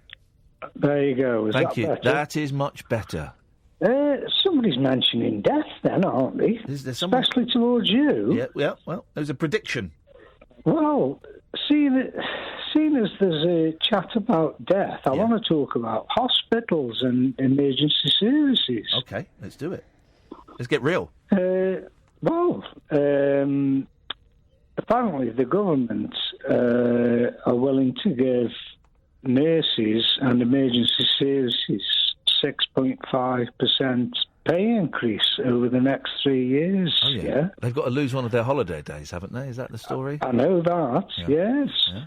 But inflation at the moment is going more than over 3 years, that works out at 2.17%, doesn't it? Well, haven't they only had like 1%? Have they had a pay rise in the last 5 years, or has it like been 1% or something? I don't know what they've had in the last so many years, but this is the prediction over the next 3 years, isn't it? Well, yeah. And I must confess, I've only read the headline. I've not read the whole story, but okay, yeah, go on. Well, neither have I. We're two idiots who haven't got a clue what the actual story is, but trying to fill in the blanks. But that's what a lot of phone-in radio is. So I'm happy to work. Yeah. With I've only got my own, my own persona, my view. Yes. But I've got great respect for the emergency services, and the fact that they've got to lose a day's holiday. Yes. And people are comparing the fact that, like, standard people, well, working people, get 28 holidays, including bank holidays. But the emergency services, now let's face it, we need them 24/7, don't we? Yes. I mean, it's not a corner shop or, you know, we need corner shops anywhere. 24/7 as well. Well, it is, but... Yes. But here's the thing, Kevin, no one's going to argue with you that nurses, well, some people might argue about doctors, but no one's going to argue that nurses and people who work in hospitals shouldn't be paid more. They certainly aren't. Everyone agrees with that. Yes. I mean, let's face it. Come on, Ian. If a member of your family or a member of my family are ill on say Christmas Eve, Christmas Day, Boxing Day, or any bank holiday, they are there for us, aren't they? Yes, I agree. So I mean, seeing as inflation is above the rate of 2.2% per year. Yeah. No, but I agree. They should be paid more money. Correct. Yes. But I think they should be guaranteed 2.2% above the rate of inflation. But here's what I'm thinking, right? Talking about 2.2% and inflation rates and all of that stuff. I mean, I don't know. I don't understand what 2.2. I don't know what 2.2% means. I don't know what the inflation rate is. None of that stuff means stuff. The blanket statement that nurses deserve more money is one that is impossible to argue. What have you done today? Well, I've thought about these figures all day. I mean, come on, man, all day. Come on, Ian. What do you get paid per day? It's none of your business. For a living? It's none of your business. None of your bloody business. I don't expect you to tell me what your salary is, but let's face it. In order to pay this increase to the services we need, whether they are like council workers who empty our bins, which we have to pay our council tax to. Yes. I heard someone call it the poll tax today on Radio 4, but go on. Oh, wow. I didn't hear that. No. However, I think... I said... No, never mind. I'm teasing. I think people who, like the higher class that are earning, say, 100 million at the age of 30, 40, 50... Please don't diss me for this, but the likes of footballers, whereas the average public people are paying mega money, percentage-wise, out of their earnings to fund these sort of people. No, well, hang on a minute, but footballers pay tax. Do they know what the rate is? Why would they know? I don't know what the rate of tax is I pay. That's why I've got an accountant, because he knows what the rate of tax is I pay. I don't know what tax. You know, he sends me a thing every 6 months, and I sign it, and that's that. I don't know what rate of tax I'm on. I think it's something like 4.2% of your earnings or something. It's more than 4.2%. It's more than that, man. Well, maybe. But do footballers know what the new £1 coin looks like? Why should they know what a £1 coin looks like? Why should they know? Listen, if anyone can earn 150 grand a week, good luck to them. Good luck to them. I mean, have they got private... I don't know. Why do you care? You know their career's over when they're like 28. No. Yes, but that may be because they've got private insurance. No, it's because their career is over, because they're old. Sorry, is it Katherine? Sorry. Yes. I called you Kate then. That's all right. I'm so sorry about that. No, you can call me Kate if you like. I don't know. Why would people need prepared to become professional workers in our services just to wear a uniform if they were going to get to the point with this sort of levy of decrease in money? This sentence literally makes no sense whatsoever. and just to wear a uniform. We need those emergency I know we do. services. I'm not arguing with you. Yes, we need the emergency services, and yes, they should be paid more. I'm agreeing with you. Thank you very much. You're welcome. I agree with you. I agreed with you right at the start, Kevin. What have you done today? What have I done today? Yeah, go on. What have you done today? I've listened to the radio. Yeah? What did you listen to? Your channel, of course. Oh, all day? Do you not flick about a bit? Pardon? Do you not switch to different radio stations throughout the day? No. You don't? I am completely glued Wow. to this one. Who is- I who listen is- to Eamon as well. Yeah, you like Eamon in the afternoons, do you? Yes, I do. And what was he talking about today? Because I didn't get a chance to hear him because I was with my kids. Well, he was on about schooling and homework for the children and the like, you know, which I totally agree with because he works long hours as well, doesn't he? Yeah, he does. He's the hardest working man in show business. Correct. Yeah. And he works long hours, late hours, and then when he gets home, sometimes he obviously has to help his children with their homework. Yeah. Now, I fully understood what he was on about when he said that anybody, all the children that need schooling and teaching should be done at school. He's saying what? He's saying don't give the kids homework? Yes. No, give them a little bit. No. I totally agree with him. No, you're wrong. Give them a little bit of homework. Not masses. I think they maybe get too much. Give them a little bit of homework. It's good for them. No, that's just my opinion, Well, you're and wrong. I totally agree with Eamon. Well, you and Eamon are wrong. Do you think so? Yeah, oh yes, I know so. Well, I tell you what. I mean, he's probably better talking about it than me. But Next time I see him, I'm gonna say, "Oi, Holmes, get over here, boy. What is this nonsense? What is this poison you're spreading about kids shouldn't have homework? Shame on you, Eamon. Shame. Does Ruth think that? I bet she doesn't. Would you ask him? I didn't mean ask. Would you tell him that Kevin totally agrees with him? I'm going to tell him that he's influencing numpties like you, Kevin, and that he should be a little bit more respectful of the institutions of education. Well, I thought my lad had a good education, and I think they had less homework to do then than they do now. You've got a kid? Well, I haven't got a kid. He's a man now. I didn't know you had you just one son? Just the one, yes. I didn't know you had a son. For some reason, I just assumed that you didn't have any kids. Oh, that's exciting. How's he getting on in life? What gave you the impression I didn't have any kids? I just made that assumption. You know, I'm often working on very little background information, and so I kind of make snap judgments in my head. You know, I'm not. Do you have any children? I've got two kids, 2 boys. 6 and 8 years old.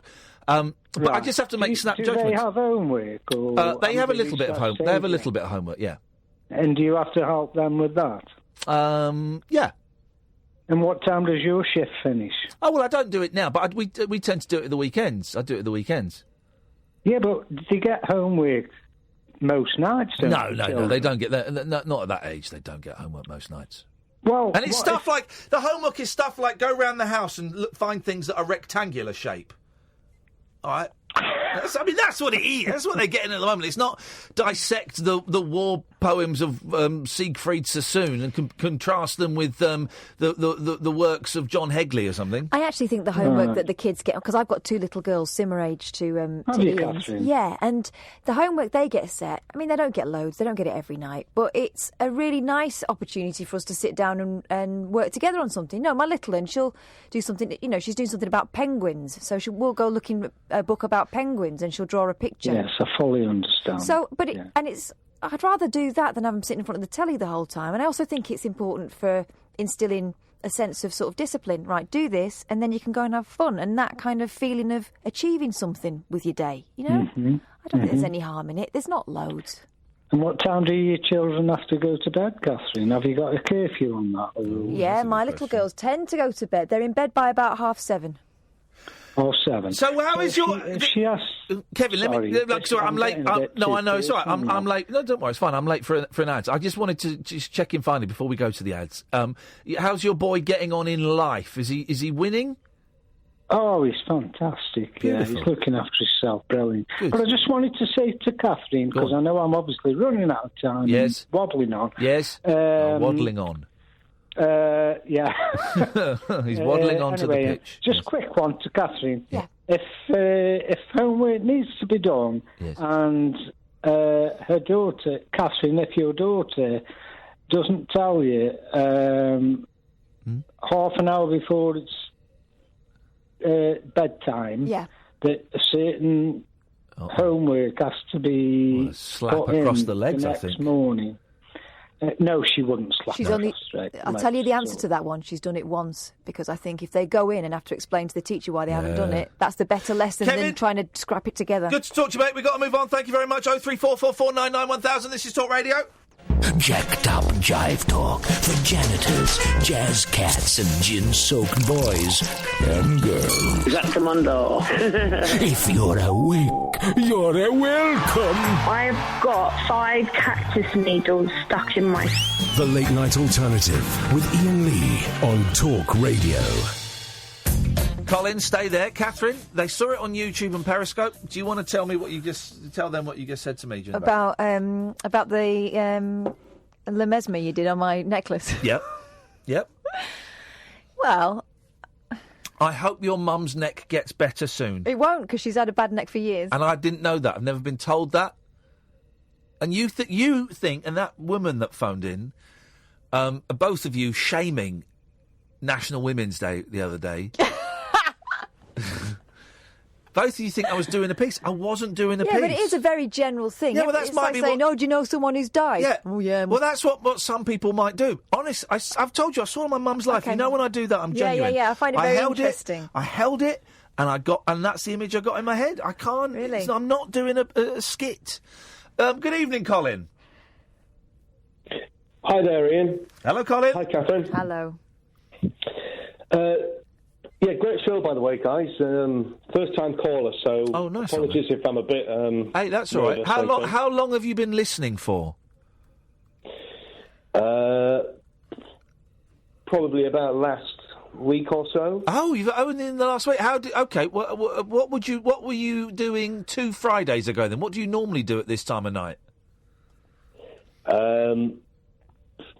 I don't know. Just listening to music, probably. All right. Oh, nice one. Okay. Well, I'm glad you have found us. What have you got for us, Colin? Yeah, it's just a quick point, really. I mean, I know that you're a father, Ian, and the point I'd just like to raise with you and the listeners is, I don't know if I'm the only one here, but I just feel that, because I'm a dad myself, 2 kids, I'm just getting a bit sick of what I think is not getting a fair crack of the whip, really. What do you mean by that? I don't feel I get treated the same way as a mum would. Go on. The only difference being that I'm a bloke and mums are not. Yeah. Okay. Well, yeah, we get. Okay. Well, so give me some examples of the difference in the way you're treated. Right. Okay. So this week it should have been. I've got a lad who's 6, and so year 1, and I missed his parents' evening this week, because basically I wasn't kept informed. Right. I spoke to school loads of times and things like this. Yeah. But I don't get the same sort of information. Me and the mum, were sort of separated. I was going to say, right, you're separated, yeah. Yeah. Well, we're divorced, I divorced her, and it's just, I've spoken to the school and things like that, and I've said, I'll give you envelopes, I'll give you stamps. Can you not just pop, the same sort of pieces of paper that you give mum to me? They flat out refused. It's a lot of work. It's a lot of work for them to do that. Who takes and collects the kids from school? Mostly her, but sometimes me. Right. But I mean, she's going to be the main point of contact, isn't she? She is, yeah. But even things like I had to fight tooth and nail just to get put on their NHS records and things like that. Because they were changed doctors and things like that. But that's an issue. Isn't that an issue more with your breakdown of the relationship with their mum than it is with the actual institutions? If the I'm assuming that the kids are living with her, so naturally, her address is going to be the main point of call. Her address is their address.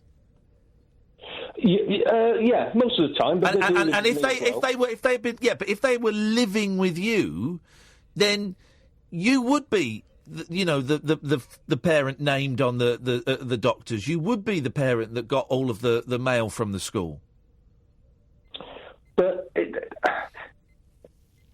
is this not an issue though? Because I mean, I think I heard somewhere that by the age of 16, half of kids' parents will have separated, in one way or another. Yeah. Okay, so this is becoming the norm, isn't it? Yeah, well, yeah, it's about 50%. It's about 50% of marriages now break down. Yeah. But all I'm asking for really is why don't I get fair treatment? And I just think that especially in this age of treading on eggshells, and you've got to do right by everybody. If the roles were reversed, I'm pretty sure the mum wouldn't get the same treatment. Well, but you've not explained what you mean by treatment. If the kids live with her, and listen, I'm not having a go because I totally empathise. You're not living with your kids, and I totally empathise with, you feeling left out, and well done for wanting to be an active, involved parent because.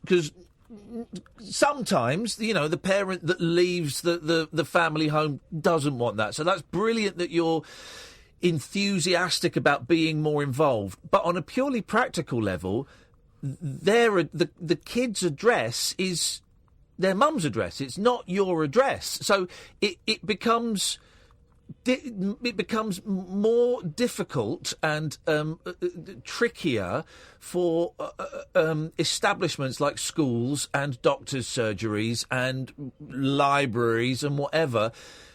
There's to have a second address. I appreciate that, but then also, I have them some of the time, so about 30% of the time. Yeah. Basically, I'm hauled over the coals if I don't pay, like, child maintenance payments, things like this. Rightfully so, yeah. Yeah, and absolutely. I've not got a problem with that at all. Not a problem with that at all. Yeah. But all I'm asking for is just equal treatment. You want your money's worth? No, not necessarily my money's worth, but... okay, I mean, I think where the route you're going down, and rightly so, is that, the relationship between me and my ex is a little bit fractious, yeah? Yep. And we don't really see eye to eye, and that's absolutely fine. But this is one of my sort of bones of contention, is that it's all about the kids, really, and doing right by them, whether it be with the doctors, with the school. What difference would it make So what was your problem with the doctors? What was the issue with the doctors that you had, that you mentioned? Tell me it again. The problem with the doctors is that I wasn't... when we took surgery, I was put down there as a father. My concern is that on the weekends that I have them, let's say we have to go to A&E, one of them hurts himself or something. Yeah. The fear that they could turn around and say, well, who the hell are you? Well, no, right. Right. Well, if that's a real fear, you can put that fear out of your head because if, they won't. They will ask who you are, but they won't say, who the hell are you? They will ask who they are, and you say, well, I'm their dad, and they'll get treated. They're not going to get turned away because your name isn't on the doctor's register. The fact that you're not listed as the father on the doctor's register, well, that's not the doctor's fault. That's the fault of the breakdown in the relationship between you and their mum.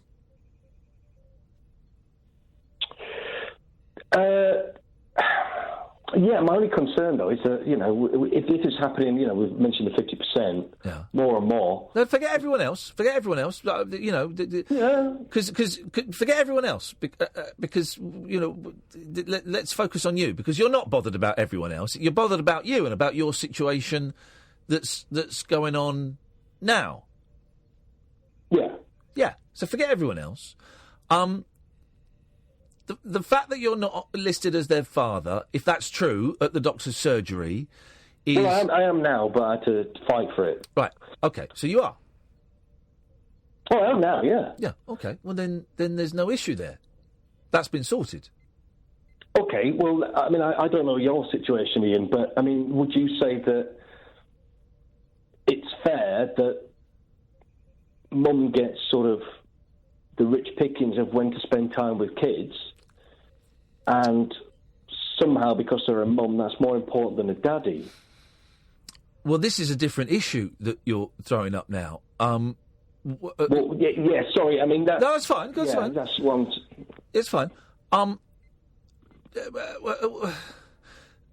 don't know, because I don't know your situation. I don't quite know the full details of your situation, but... Are you able to have the kids live with you? For example, in the fantasy, are you able, in your current situation, to have the kids live with you?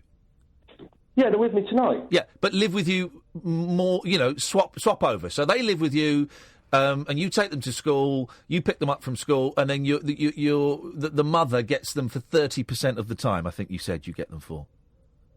Yeah, I mean, I wouldn't say that's fair. Why is that not fair? Well, I wouldn't want either parent to be sort of restricted. Right, so how was it decided that you get them for 30% of the time and she gets them for 70% of the time? Well, it's down with the courts, which I am fighting at the moment. Okay.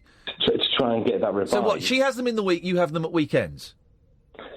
Yes, but I get a lot more time during like summer holidays and things like that, because I sort of sacrifice my holidays. But so you're saying that with I don't know what your working situation is, but you could have them Monday, Tuesday, Wednesday, Thursday. You could do that with the school run. I could do that. Right. Okay.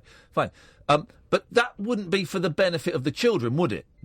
I kind of think that the swapping of the parents midweek, that's not necessarily the best situation for the kids, is it? During school term. But then what about the fact that my kids won't have a male role model? Well, they have. They've got you. Yeah, but not very often. Well, then you have to make sure that the moments that you have got them really, really count. Okay.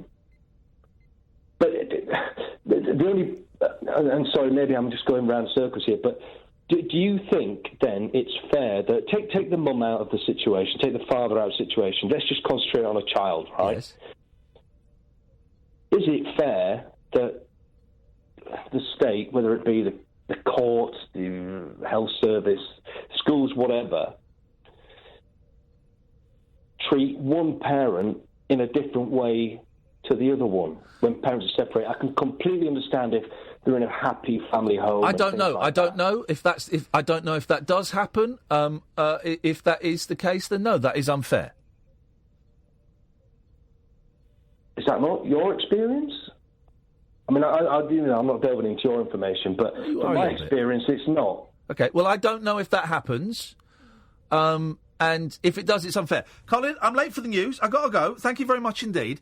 Why do I get the feeling that people are phoning me up trying to catch me out? Do you know what I mean? That's the second call tonight where I've thought, someone's trying to get me to say something. Do you know what I mean? And if that's not the case, then I apologise. But that's the second call tonight where I've thought I'm being asked very specific, personal question. Isn't that funny? Maybe I'm being oversensitive. But 2 new callers phoning me up, asking me very, very specific questions about very, very personal parts. Have you got that vibe? Things that specifically you've said you don't want to talk about. Did you pick that up? Yes, I did. And with the other call? But I don't know whether I'm just being protective. Yeah. I know exactly what you're talking about. Isn't it? Mm-hmm. Isn't it, though? Yeah, and it's not beyond the realms of possibility either, is If it? it's true, you're shitbags. If it's true, you are utter shitbags. If it's not true, and those are 2, genuine souls in trouble, then well done. But if it's true, God, you're shitbags. Let's go to the break. The Late Night Alternative with Iain Lee on Talk Radio. We have ways of making you talk. Well, I'm not the kind to kiss and tell, but I've been seen with fire up. I've never been with anything less than a 9. So fine, I've been on fire with Sally Field, gone past with a girl named Bo, but somehow they just don't end up as mine. It's a death-defying life I lead. I take my chances. I die for living in the movies and TV. But the hardest thing I ever do is watch my leading ladies kiss some other guy while I'm bandaging my knee. I might fall from a tall building, I might roll a brand new car, 'cause I'm the unknown stuntman that made Redford such a star.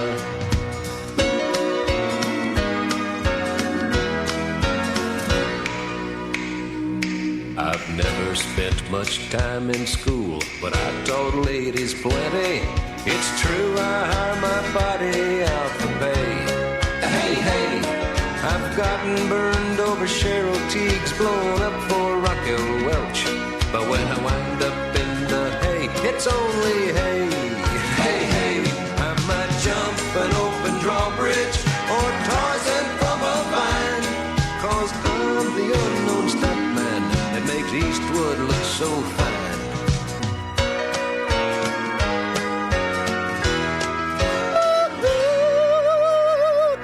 03444991000 is the telephone number if you want to give us a call. What's going on? Oh, it's the YouTube thing. There we go. Let us be. Listen, this is a phone-in show where you can call in about literally anything, right? And we love it, and it's a very open show, and it's a very loving show, and it's a very caring show. Unlike a lot of speech radio phone-in shows that are built on hatred and finger-pointing and dishonesty and scaring and fear-mongery. Fear-mongery? This is a show about love and peace and good vibes and open communication and honesty. And I'm really starting to think I need to rein in my honesty. There was a story about me in the papers last week. I've had 3 stories about me in the papers over 20 years. And there was a really personal, mean story in the paper. And that weekend, last weekend was horrible for me, and it's had horrible consequences as a direct result. And then that nonsense with that idiot Matthew Wright. But it's made me really reconsider how I talk about myself on the show. One of the reasons this show works is because I'm very open and very sharing and very honest about stuff that is going on. Because I do that because A, it's good for me, it helps me, and B, there's a lot of identification from listeners, and it seems to help a lot of people. But that story in the paper on Sunday has really made me a little bit, okay, well, I need to obviously be careful about some things I say. Basically, what I say on my radio show, would I be happy for it to be in a national newspaper? Right? That's what I need to think. And just this week and tonight, a lot of new callers asking very specific questions about my my situation could connect with. Listen, I've been doing this for a long time. Katherine's been doing this for longer. And our bullshit detectors are really, really good. Really good. No, it's not perfect. A few slip through the net, but they're really good. And just to get 2 new callers tonight, one asking about addiction, the other one asking about divorce. I just think, I don't know. And listen, if that's not the case, if they're genuine callers, then you got my deepest sympathies. But if you are doing what we think you're doing, oh man, come on. Come on. How low can you go, really? A lot lower. You can hack dead girls' phone messages. I know that. But come on. Really? Really? We haven't got any phone calls now. So The Sun, if you're listening, Huffington Post, if you're there, Sunday Mirror, 0344 499 1000. Why don't you ask me about that time I went to prison for petty theft? I'll talk to you about that. 0344 499 1000 is the telephone number. If you want to give me a call, you'd be very, very welcome to. What have we got in the newspapers? We got no cars lined up, and that's absolutely fine. It's absolutely fine. I don't want to do that story. It's and also I don't want the show to become. I'm really, really aware. I don't want the show to become a soap opera about my life as well, and which is why this week we have, I didn't really talk about the stuff on Channel 5, and because I don't, it happened, and if you want to see it, it's on the internet somewhere. But there's no point in drawing attention to it. It's out there, and I don't want the show to become the saga of my mental decline or the saga of me being in the news. I don't want it to be that. I want it to be a fun, silly, dumb, stupid, irreverent, psychedelic, nonsensical show. That's what I want. Which is why this week we've really gone for the silly topics. But anyway, let's carry on. Maybe I'm just being paranoid. Tragic comic admits paranoia. Admits he's paranoid. No. Right. Onwards and upwards. Let me just take this call. Hello, Andy. Hey, Ian. How you doing, man? I'm good, thanks, man. You're on the air. Okay, thank you. Okay. Listen, I don't know if you remember, I called up when you first came out of the jungle and just said about what an inspiration you were. Yes. And all that kind of stuff. Yes. And of course, I've seen all the stuff that's been going off as of late, the right stuff and so on and so forth. Yes. Yeah, none of my business really, but I just want to let you know that a lot of people care about you. Oh. A lot of people do care. A lot of people want the best for you. Yeah. And, you're very good at talking, but we are there to listen as well. Yes, I like that. So, just, Thank you, brother. I haven't really got a lot to say. No, I just want to say look after yourself. Hey, listen, and can I just say, I'm fine. Do you know what? I'm honestly, I'm fine. I'm fine. I'm really. Am I saying it too much? Yes. I'm fine. I'm fine. I've had a brilliant week. I've had a brilliant day. I've got a brilliant weekend lined up. I'm fine, honestly. But thank you, man. It means a lot that you felt the need to phone in and say that. Thank you. Yeah, no worries at all. The one thing that always gets me through when I'm not having the easiest times is I always think tomorrow's another day. Yeah? Oh, yeah, this too shall pass. This too shall pass. But honestly, but I'm he's not fine. in that place. No, I'm not. Honestly, I had a great, really geeky day today. I ordered a green screen and some lights, and it came in the week. And I set it up today, and I played around and made some little test videos, and it works. And I'm now going to work out. I might film something Sunday evening. I'm thinking I might put it up on the YouTube channel, just something a little silly thing. So no, I've had a really good day actually. I've had a really good week. Decent, man. Well, listen, it's really good to hear it. I've been watching some of your gaming videos as of late as well. I'm not a big gamer myself. I love GTA Online. Yeah. I'm not really into much of the other stuff, but I don't know what your thoughts are on Fortnite, which I'm hearing a lot about. Fortnite, right? For those, do you know about Fortnite, Kath? Hang on, are you from a gaming magazine? If so, can I have some free games? Can I have some free games? What have I got to do to get free games? Fortnite is this game, right? It's a phenomenon, and it's free, right? And everyone plays it. And it's basically you skydive from a flying bus onto this map, right? Is this a Japanese thing? No. And all you've got to do is survive. You've got to be last man standing, last person standing, right? And you can chop down trees, and that gives you wood. And you can chop down buildings, and that gives you bricks. And you've got to run around, and you've got no weapons. You've got to find weapons, chop stuff down. And it's like a shooting game, but there's not much shooting going on, because you've got to build. And you've got to build, basically, you've got to build like a den, a fortress. Oh, I like this. What's this on? Xbox and PlayStation. It's going to be on mobile phones. They've just announced, Andy, it's going to be on mobile phones. Oh, right, I've not heard that. Yeah, they announced announced it today or yesterday. And basically, it's a game where nothing happens. If you're good, nothing happens for about 10 minutes, and then there's 20 seconds of shooting. And that's it. I've played it a few times. I couldn't get to grips with the building, Andy, but I might have a go on it this weekend. See, to me, the best video games are the ones that you can pick up and you can play even if you have no idea. You know, the Batman games were superb at that. They kind of teach you through with a tutorial. And the best example I've ever seen is Tetris, where you can play it with no prior knowledge. Oh, yeah, you can pick it up and you straight away, you press a few buttons and go, oh, right, and you've got it. You've got it by the second game, you know what you're doing. Exactly. And a few people have said that about Fortnite, so I think I might check it out. Oh, I couldn't do that with Fortnite. I couldn't work it out. I couldn't work out how you build. I think the worst game was that you ever played, the one that you just couldn't get. For me, it was Portal, if you remember that. Oh, I do remember Portal. No, Portal was like your puzzles and stuff. Well, I don't know. I'm watching Limmy stream a game called Life is Strange.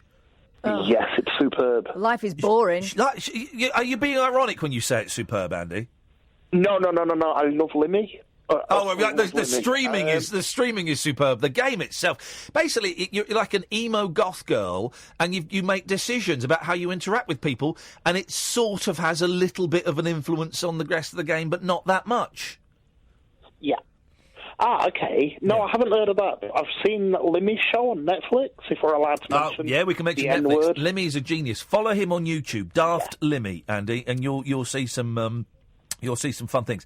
Andy, nice to talk to you, mate. Thanks for the kind words. Let's go to Ian. Good evening, Ian. Hey, up, Ian. Pleased to meet you, mate. Thank you, Ian. What you got for us? Oh, I'm a first-time caller, and I dip in and out show quite regular. Okay. I'm working nights at the minute. I'm on nights, so I'm listening to you. Fantastic. I've also listened to some podcasts as well. Lovely, thank you. And you just touched on a few things tonight. How people seem to sometimes want to have a go at you, or just the way people attack people sometimes is just really wrong, and I think you do a lot of good. Thank you. The way that you're openly honest with people, and the way that you approach depression and all that sort of stuff, and I just think it's brilliant, mate, and I just wanted to phone up to say thanks, because me personally, within my life, listening to you and opening up to other people, you've helped me, mate, definitely. Well, thank you, brother. Thanks for that. Well, it's an absolute pleasure. That's very kind of you to say. Thank you very much. More than welcome, mate, more than welcome. And keep doing what you're doing, because there's a lot of us out there just supporting you and good on what you're Thank you, doing. Ian. You're a very kind man. You're a very kind man. Let's go to Rosanna. Good evening, Rosanna. Oh, hello. Hello, Ian. Hello, Rosanna. Oh, it's you on the cardboard phone, isn't it? It's me, yeah. Me, I'm afraid. Your phone is terrible, man. What are we going to do about that? I know I need a new one, don't I? You really do get a new one. You do need a new one. Get it fixed. Yeah. What you got for us tonight, Rosanna? Well, I got through my mother's anniversary of my mother's death. Well, not my mother's death. My mother's birthday, anniversary of her death next week. Oh, yeah. Yep. But I had a visit from workmen to my flat a few days ago. Yeah. And I'm a hoarder. And my property, I've been told that I'm breaching my tenancy agreement and I could be evicted. So I'm just really, I don't know what to do about it. I'm getting really quite anxious about it. You're a hoarder? I'm a hoarder. And to what extent? Quite bad hoarder, really. Not as bad as you see on, on powder to the ceiling, that sort of hoarding, but it is quite bad. And they're going to evict. Have they said they're going to evict you? Well, they said my tenancy's at risk. So I need to get it sorted. I don't know where to start. I don't know who to ask. I don't know how to help me. I'm just panicking about it. And Who are you seeing medically? Are you seeing a doctor? Have you got a support team? I've got a psychiatrist, a social worker, and a CPR. But I see them in the community. They don't come to my flat, so they know there's a problem. Right. So But sorry, did you say, because it's not a great line, are you saying they do know or don't know about the hoarding situation? They're aware of it, yeah, they are. And have you told them about the fact that there is a threat of eviction? No, I haven't. No, I'm right. Talk to your social worker. Talk to your social worker. Well, tomorrow's Saturday, isn't it? I don't know if you can speak to her on Saturday, but certainly on Monday. And maybe, I mean, how would you feel about inviting your social worker around to see it? I find it really hard to let people into my. I bet you do. They're supposed to come in to see the doctor, but they've agreed to see me outside in a community, which they don't normally do. They should come and see people's flats because I've got phobia about. Yeah, no. And where I was sectioned last time and stuff, and they just come in and I just find it really, really distressing. People coming to my property. I mean, I haven't got many friends. I don't even let friends come in. Rosanna, listen, I'm going to have to let you go because the line is awful, right? But sorry. No. Don't, hey, listen, it's fine, and these things happen. Here's the thing. The eviction is not a done deal, but it sounds like you're going to have to make some really big and possibly quite painful decisions if you want to stay there. Right. And listen, I'm just suggesting stuff. I don't know. One of those painful decisions might be inviting your social worker into your where you live. And I get this. Honestly, I can understand exactly what you're saying about how big a deal that would be for you. But you need to start weighing up the pros and the cons and what might happen if you do this and what might happen if you don't do these kind of things. And you need to work out, can you live with the discomfort, and I'm aware it's a lot more than that, but can you live with the discomfort that having someone in your property will give you more than being evicted? Right. And I think, because I've really enjoyed. I know we've only spoken a couple of times, but I've really enjoyed our phone calls, and I have detected a strength in you that I don't think you're aware of, or maybe you've forgotten about. And I think you can do things like inviting your social worker in. Yeah. What do you reckon? I don't know. It's just I have a lot of things. All right. Listen, Rosanna, I'm going to let you go because I can't. I'm not getting a word of it. But I don't think in any way that is a criticism. I'm certainly not angry, and I'm certainly not telling you what to do. I just think that you are a very strong individual. You are stronger than you give yourself credit for, and this sounds like a very pivotal moment in time in your life, and I think you need to start asking for help. Only the strong ask for help. It's not a sign of weakness. Have a good weekend, Rosanna, and we'll speak next week, okay? Okay, then. Thank you. Take care. Thanks a lot. Bye-bye. Let's go to Andrew. Good evening, Andrew. Good evening, Ian. Good evening, Kath. Hi, Andrew. I've not been listening tonight, sorry, but I've listened to last night. What? Who is this man? Right, trace this. I'll keep him talking for 5 minutes. We'll trace his address and then we'll go around and put a poo through his letterbox. Oh, dirty protest. Did you ever find from last night's show a song with a woman's name with O in it? No! Beginning with O. No, we didn't. Right, I've got one. Go on. Ophelia by the Lumineers.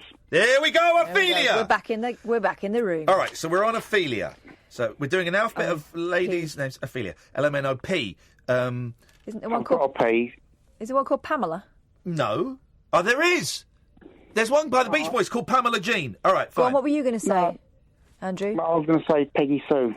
There we go. Peggy That's Sue. better. That's better. Q. Yes. Okay. Peggy Sue. Hang on, we can do a Q. Q's going to be... I've got one. Queenie Eye. Paul McCartney. Queenie. It's a woman's name, isn't it? Okay. Isn't it? Yeah. What's Queenie short for? That's one of those like Peggy, isn't it? Queen. My dad's got a Scouse friend, and when he rings up, he says, he says, make it any better. "Are you okay, Queen?" Well, maybe we can't allow Queenie Eye then. Well, I don't know any Quinn Medicine Woman theme tune. Quinn Medicine Woman. That was good, that wasn't it? Just like that. That was. I found myself. I have a penchant, Andrew. You can print this in the papers, guys. You've got what? I've got a penchant. Oh, right. For a penchant. I've got. I find female police officers very attractive. It's mostly the uniform. It's totally the uniform, right? Yeah. And I must admit, I saw a female police officer walking towards me the other day, and as she came up to me, I went, "Good morning." She went, "Good morning." And I walked on my way, and I felt a little jump tingle. in my step. No, not a tingle. It wasn't a tingle. It wasn't seedy. It was romantic. I had a little... Don't raise your eyebrows at me as you drink your coffee. I had a little spring in my step.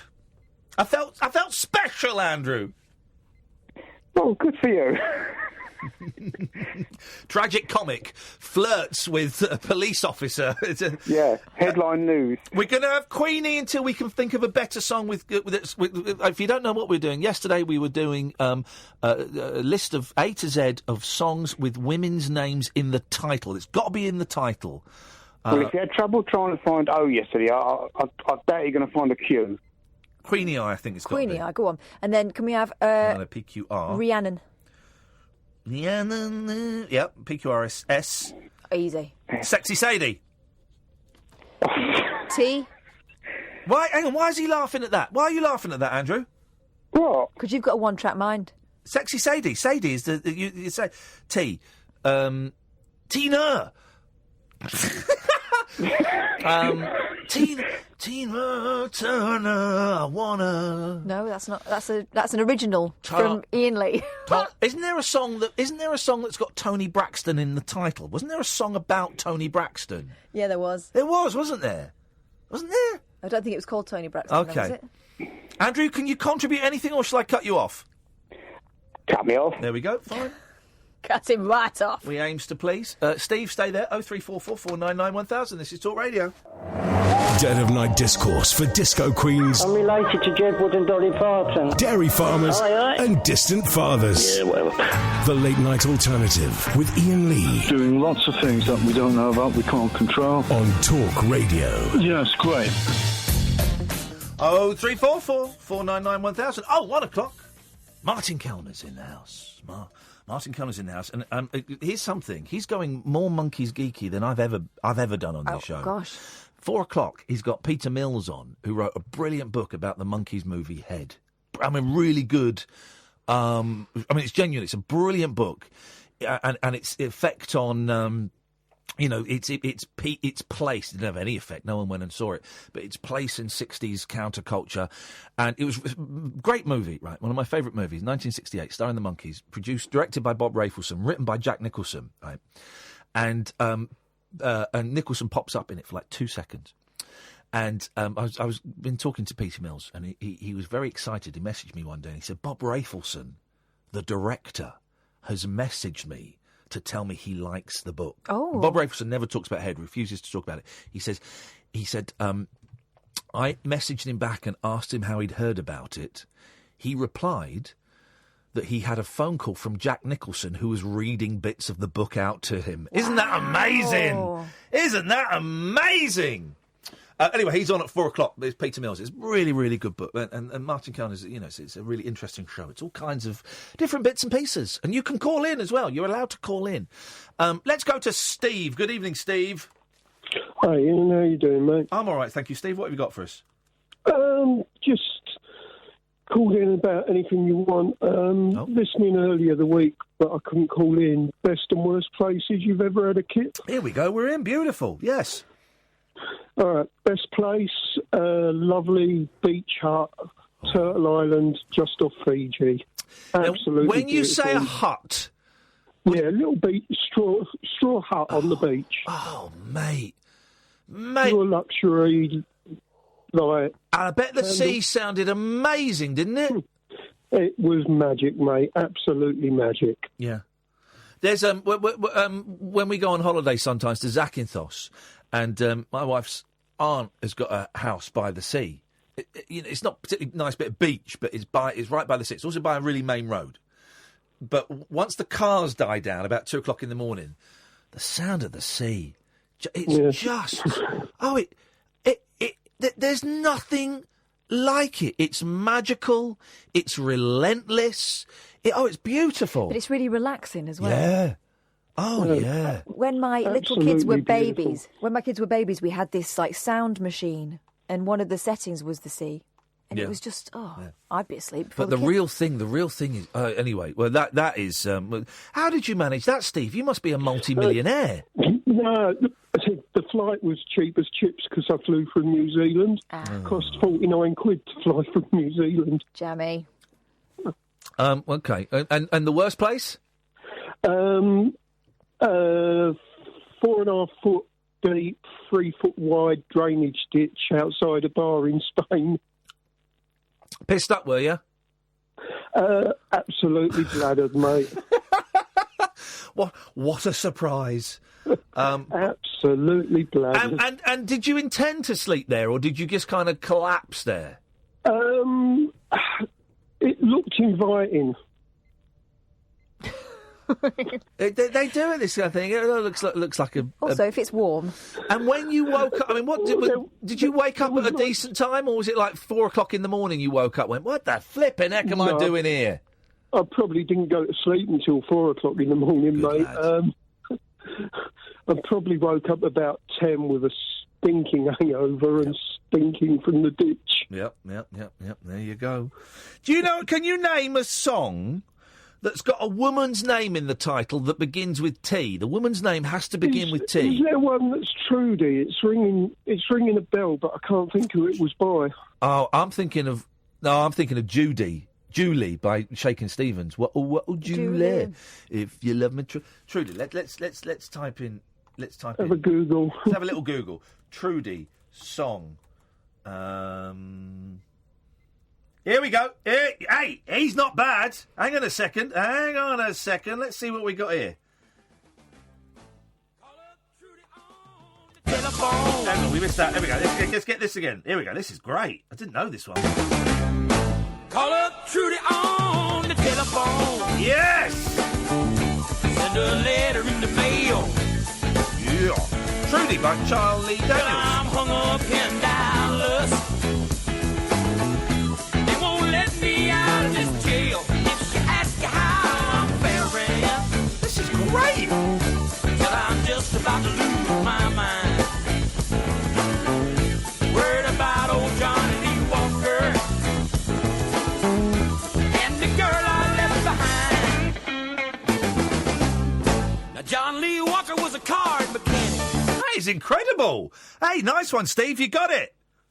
Yeah, it just rang a bell from somewhere. Thank you, mate. You're excellent stuff. 03444991000 TU. So we're looking at a song called Ursula. Ursula. It's a name you don't hear anymore. Ursula. Ursula. Where's that from? Swedish? Germanic? Well, Ursa, it's to do with bears, isn't it? Ursa Minor. Mm-hmm. Yeah. Ursula, I'd say Greek. Okay. Or Latin. But Uhura? Is there a song called Uhura? I wonder if there's a... All right, well, let's... Una Paloma Blanca. No. Ursula is a belting name. No, there's... hang on a minute. What is this? Hang on.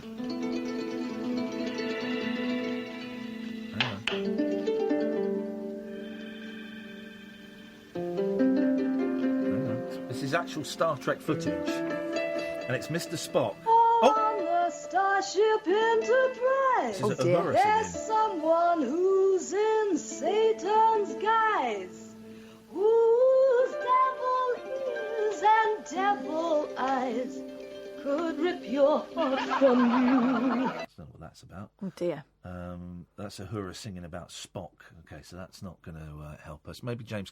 James, we're looking for, and we're only looking for, a song with a woman's name in the title that begins with U. Is there an Ursula song in The Little Mermaid? Nope. All right, well, Kath, don't shoot him down in flames like that. Oi. Oi, indeed. There isn't. Well, Is there an Ursula in Little Mermaid and she sings a song? Yes, that I'm thinking of? but that's not. Oh, Yeah. Actually, James, you're an absolute chancer, and you've wasted everybody's. Well, despite that, I look forward to seeing you both tomorrow. Well, I'll be right on. I don't know if you'll be welcome tomorrow after this embarrassment. Disgraced yourself. You've disgraced yourself, boy. We look forward to seeing you in Brighton, James. Always nice to see you, mate. As number one rabbit holer who's only missed 3, I think. 3. I can attest that they are the best nights out. So anyone who's looking for a ticket, do get one. I'm suspicious of this guy. I think he's working for the Sun. he's playing the long game. It's a very long game. James, look forward to seeing you tomorrow, mate. Thanks a lot. Cheers, man. See you. Bye bye. But you're totally wrong on that. I think we could be stuck on you. Stuck on you. Let's have a think while the adverts play. Late night conversation worth losing sleep over. The Late Night Alternative with Iain Lee on Talk Radio. We have ways of making you talk. Right. All I've asked is I've asked a really specific geeky question on Twitter. Are there any Command and Conquer type games for the PS4? And lots of people going, no, you can't get Command and Conquer for the PS4. No, that's not what I've asked. I'm really specific with my words.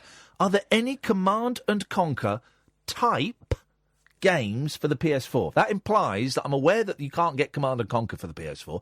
Are there any games of a similar vein where you have to build up armies very, very quickly and get money and rations and things and then go and fight someone else? And then Neil says, I don't know how a Command and Conquer game will work on the PS4 without a mouse. Well, you're an idiot. Of course you can play those games without. Of course you can. What is wrong with people?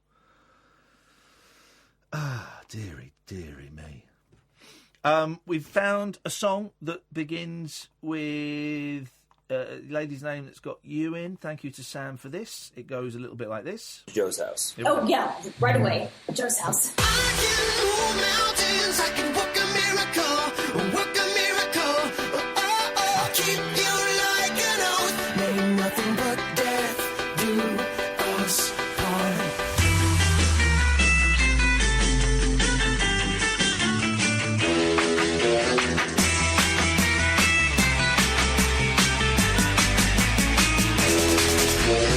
She wants to dance like Uma Thurman. There we go. Uma Thurman. She wants to dance like Uma Thurman. Veronica. Veronica, do you suppose? TUVW. All right, we're doing it alternate. We're going back and forth now, so I'm doing W's. Because you want me to have X? Yeah.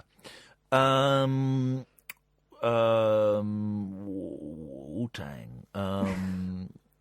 Wendy, what went wrong? Oh, so one of my favourite... Do you know that song? Yes. One of my favourite Beach Boys songs. What a great song, Wendy. Okay, WX. Was Wendy his wife or his sister-in-law? I don't think it was either, actually. Oh, dear. X. X. Yeah, X is always... I mean, There must be one called Xanthi. Xanthi song. Or no? Zenobia? Well, Xena. Xanthi song. There's got to be a song with Xanthi. Oh, we go. Okay, let's try something. Let's try something. Okay. Oh, God, for God's sake. Oh, blimey. I mean, what a kerfuffle. Okay, here we go. We're going to try something. Oh, Jesus. Right, I'm not opening that. That's rubbish. There's a song by Graham Harrison called Xanthi, but I just want to listen to it before we get... Xanthi... Graham Harrison. Let's have a little listen. It's could be unusual for the kind of music, different to the type of music we normally play. Oh, So really? Let's have it's got a vibe about this. Yeah, here we go.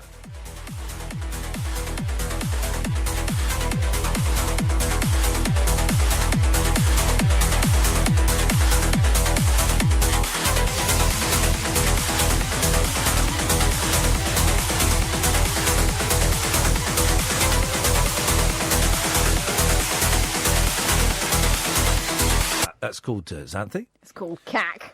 Don't diss dance music. XY. Yolanda. Yeah. Yasmin. I bet Cat Stevens did a song called Yasmin or Yasmin. I bet he did. That's the kind of name he'd weave his Greek, Swedish, Islamic magic around. Yeah. Yoda. Extra bowl you have. That's what the Star Wars pinball would say. Extra bowl you have. Great. That's the only Yoda line I can do. Is that? I don't know. I'm bored of this game. You mean you give up? Yeah. Yeah. Yeah, that's what I mean. 03444991000 is the telephone number if you want to give us a call. So I think there's not really a lot. There's not really a lot in the papers tonight, guys. Oh, I'm excited. I've got the new David Byrne album to listen to. Just came out today. Oh. I'm going to listen to that on my way home tonight. Actually, I've not got a CD player, but maybe there'll be a track on it. This is David Byrne, American Utopia. Let's see if there's any. I saw. I've interviewed David Byrne. What a delightful gentleman. But I saw him today. He did Half a Cold. Here we go. This is the opening track from it. Let's see if I've wasted my money or.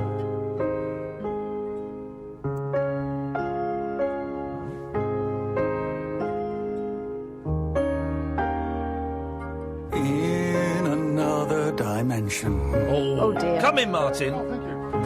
Like the clothes that you wear. No, not oh dear. He just sounds old. That's all. He sounds great. I love old men's voices. Sprouting illegal hair. A fitness consultant. Oh, I like that. David Byrne. Yeah, I like old men's voices. I've got one. Exactly. I'm new to Bob Dylan, Martin. New to Bob Dylan? Yeah. Literally the last 3 or 4 weeks I've got him. I've really tried hard and I've got him now and I love it. What a treat. But I prefer his stuff from the 90s onwards, when he starts to get that old man voice. Yeah, although I did go and see him live recently at the Motorpoint Arena in Nottingham. Yeah, I bet it was terrible. And awful. Yeah. Absolutely hideously bad. Yeah. He won't have the big screen, so you can't see him. Yeah. And it's just this little guy in a hat. Yeah. And he's now doing the Great American Songbook. So he's ruining Frank Sinatra's back catalogue. He's obsessed with Sinatra. Yeah, obsessed. I've never seen it. I'm going to go and see him, but he's 75 now or something like that, and he's not had a voice for about 15, 20 years. No, and his concerts are either people go and see them all because they're either amazing or they're awful car crashes. There's nothing. I think they're mostly awful these days. Yeah, I think so. I met somebody in the car park when I was coming out, and I said, "Why didn't he do some of the songs that we know? Why didn't he do Blowing in the Wind?" Yeah. And the guy said, "Yeah, he did do Blowing in the Wind." I said, "Did he?" Yeah, it was the third song. You couldn't recognise it. He just takes his songs and massacres them. I love that though, that he's got such contempt for his audiences. True. But he's always had that. I've just got today, and I'm looking forward to hearing it at the weekend. Live at the Royal Albert Hall, Manchester Free Trade Hall, where the Judas comment where he does the first half acoustic, the second half the band come out with him, and Judas, I don't believe you, all of that stuff. He's never cared about what his audience thinks. No, but that's all great stuff. He's the one guy gets the Nobel Prize and said, it's a Nobel Prize, Nobel Schmobel. Well, I can't, but he eventually turned up and. You have to give a lecture, don't you? To get the Nobel Prize, you have to give a lecture. Yeah, I don't think he actually gave the lecture, though. I think he did it I think he videoed it. Videoed it. He did a video thing, and he didn't bother turning up. The thing is, the more morose he gets, the more you lot love it, because he's got this kind of cynical, clever following, hasn't he? And that's what you've come to expect. And he can't be bad enough now. No, you're absolutely right. People, however bad he is, everybody loves him. Although, seeing him... He's done it a few times in his career. So there's the 66 or whenever it was when he went electric. And then there's the late 70s when he went Christian. He went Christian, didn't he? And he did 3 full-on Christian, but not even like... God is great, and if you believe in God, you'll go to heaven. It was like, if you sin, you are going to die. You're going to eternal. It was he's deliberately trying to test you. Oh, it was all revelations and the dark stuff, and people would go thinking, "Oh, we're going to get a bit of blowing in the," and he would just do 2 hours of Christian stuff and preach, and it didn't care. I love it. But he's always had good musicians with him. That's always been the saving grace. The band and other musicians he uses, even the ones he uses these days when he does the Great American Songbook, they're all brilliant. Yeah. And he's Bob Dylan, I suppose. Bob Dylan. He's Bob Dylan, and that's the end of Beautiful. it. Beautiful. What have you got on tonight's show, please, Martin? Well, we're going into the brutal, atavistic world of bare-knuckle fighting, bare-knuckle boxing. Yes! It's my weekend. There's a friend of mine who's done an award-winning documentary about bare-knuckle boxing, which really you'd think doesn't exist. If I was to say bare-knuckle boxing to the average guy in the street, they'd say, well, that takes place in pub car parks. It doesn't exist as an actual sport that people turn up in arenas to see. So we'll talk to him. We'll get the latest on the poisoning incident with insurgency espionage expert saying whether we should... boycott the World Cup, all the arguments about what's gone on in Salisbury. Iowa is the best place to live in the United States of America. Why is that? It's just overtaken, well, for a variety of reasons. It's just overtaken Minnesota. Yeah. I think it's probably for a variety of economic reasons. Yeah. Rather like this survey they've just done in Britain, where if you live in Blackpool, you're probably going to die tomorrow. Oh, God, yes. Whereas if you live in Knightsbridge, you'll live forever. For the rest of your life, yes. For the rest of your life, yes. Apparently that's factually correct. That is absolutely factually correct. Yeah. So it's one of those sort of surveys. So a variety of people are better, people are healthier, services are better. Oh, it sounds awful. Yes. Healthy people. I don't want to live with those suckers. Well, they're all kind of homegrown, corn-fed types, aren't they, in Iowa? It's farmers. Yes, it is. It's the popcorn. What is it? It's the like the bread basket, where it's called Cornhusker State or something, Iowa. So so they live. So basically, we're saying take that, Minnesota, and we're talking to the guy who did the surveys. Basically, he's in Iowa, therefore we can speak to him live. We don't have to pre-record it at 4:00 in the afternoon, which is great for us. Are you running out? No, I'm just going to say we've got Billy. Should we invite Billy into the conversation? Good evening, Billy. Hi, Ian. How you doing? Oh, I'm going deaf with that, but I'm fine, mate. How are you? Good. Sorry. I'm on Bluetooth. I've just heard you talking about old men singing songs, and I couldn't resist bringing to just tell you about one. Go on. If you get a chance. It's called Whatever Devil Is In Me. Yeah. And it's by Chip Taylor. It's got by who? Chip, as in fish and chips. Taylor. Oh, Chip Taylor! I know Chip Taylor. Didn't he write? He wrote a Monkeys song, and I can't. Anyway, okay. I've not a clue. It was suggested to me on Spotify, but an old man singing, making you cry. This is it. All right. He wrote "Angel of the Morning." Angel of the Morning, P.P. Arnold. Yeah, he wrote that. There you go. All right. Do you know what? I can't find it on YouTube, so I can't play it. But I will. What a shame. I will check it out, and we might play it next week. But thank you for that, Billy.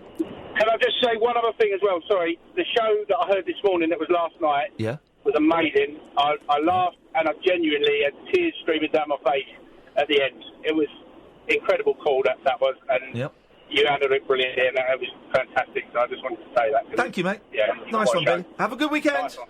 And you. See you later. Ta-ta. I always worry when that someone says, "Can I just say one more thing?" Tell that Martin Kellner. Tell that Kellner. He owes me £100. Or it's a run-up to doing the swear prank that they always say out to do. Yeah. Do people do that on your show? We had to see it coming. At half terms, we get it. We get it. And we used to have Skype open, and people could Skype in. Maybe we'll do that again on Monday. But it did mean that a lot of kids would phone up, and I like kids phoning up. I've not got a problem with it.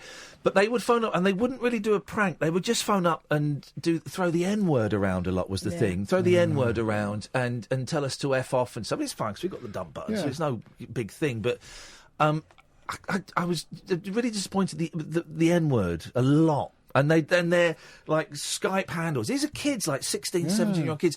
And their Skype avatar, their picture is like a swastika, and really weird sort of. Do you think there's a resurgence in that then? Do you think that kids... Because there was a student case this week, wasn't there? There was students shouting abuse, racist abuse.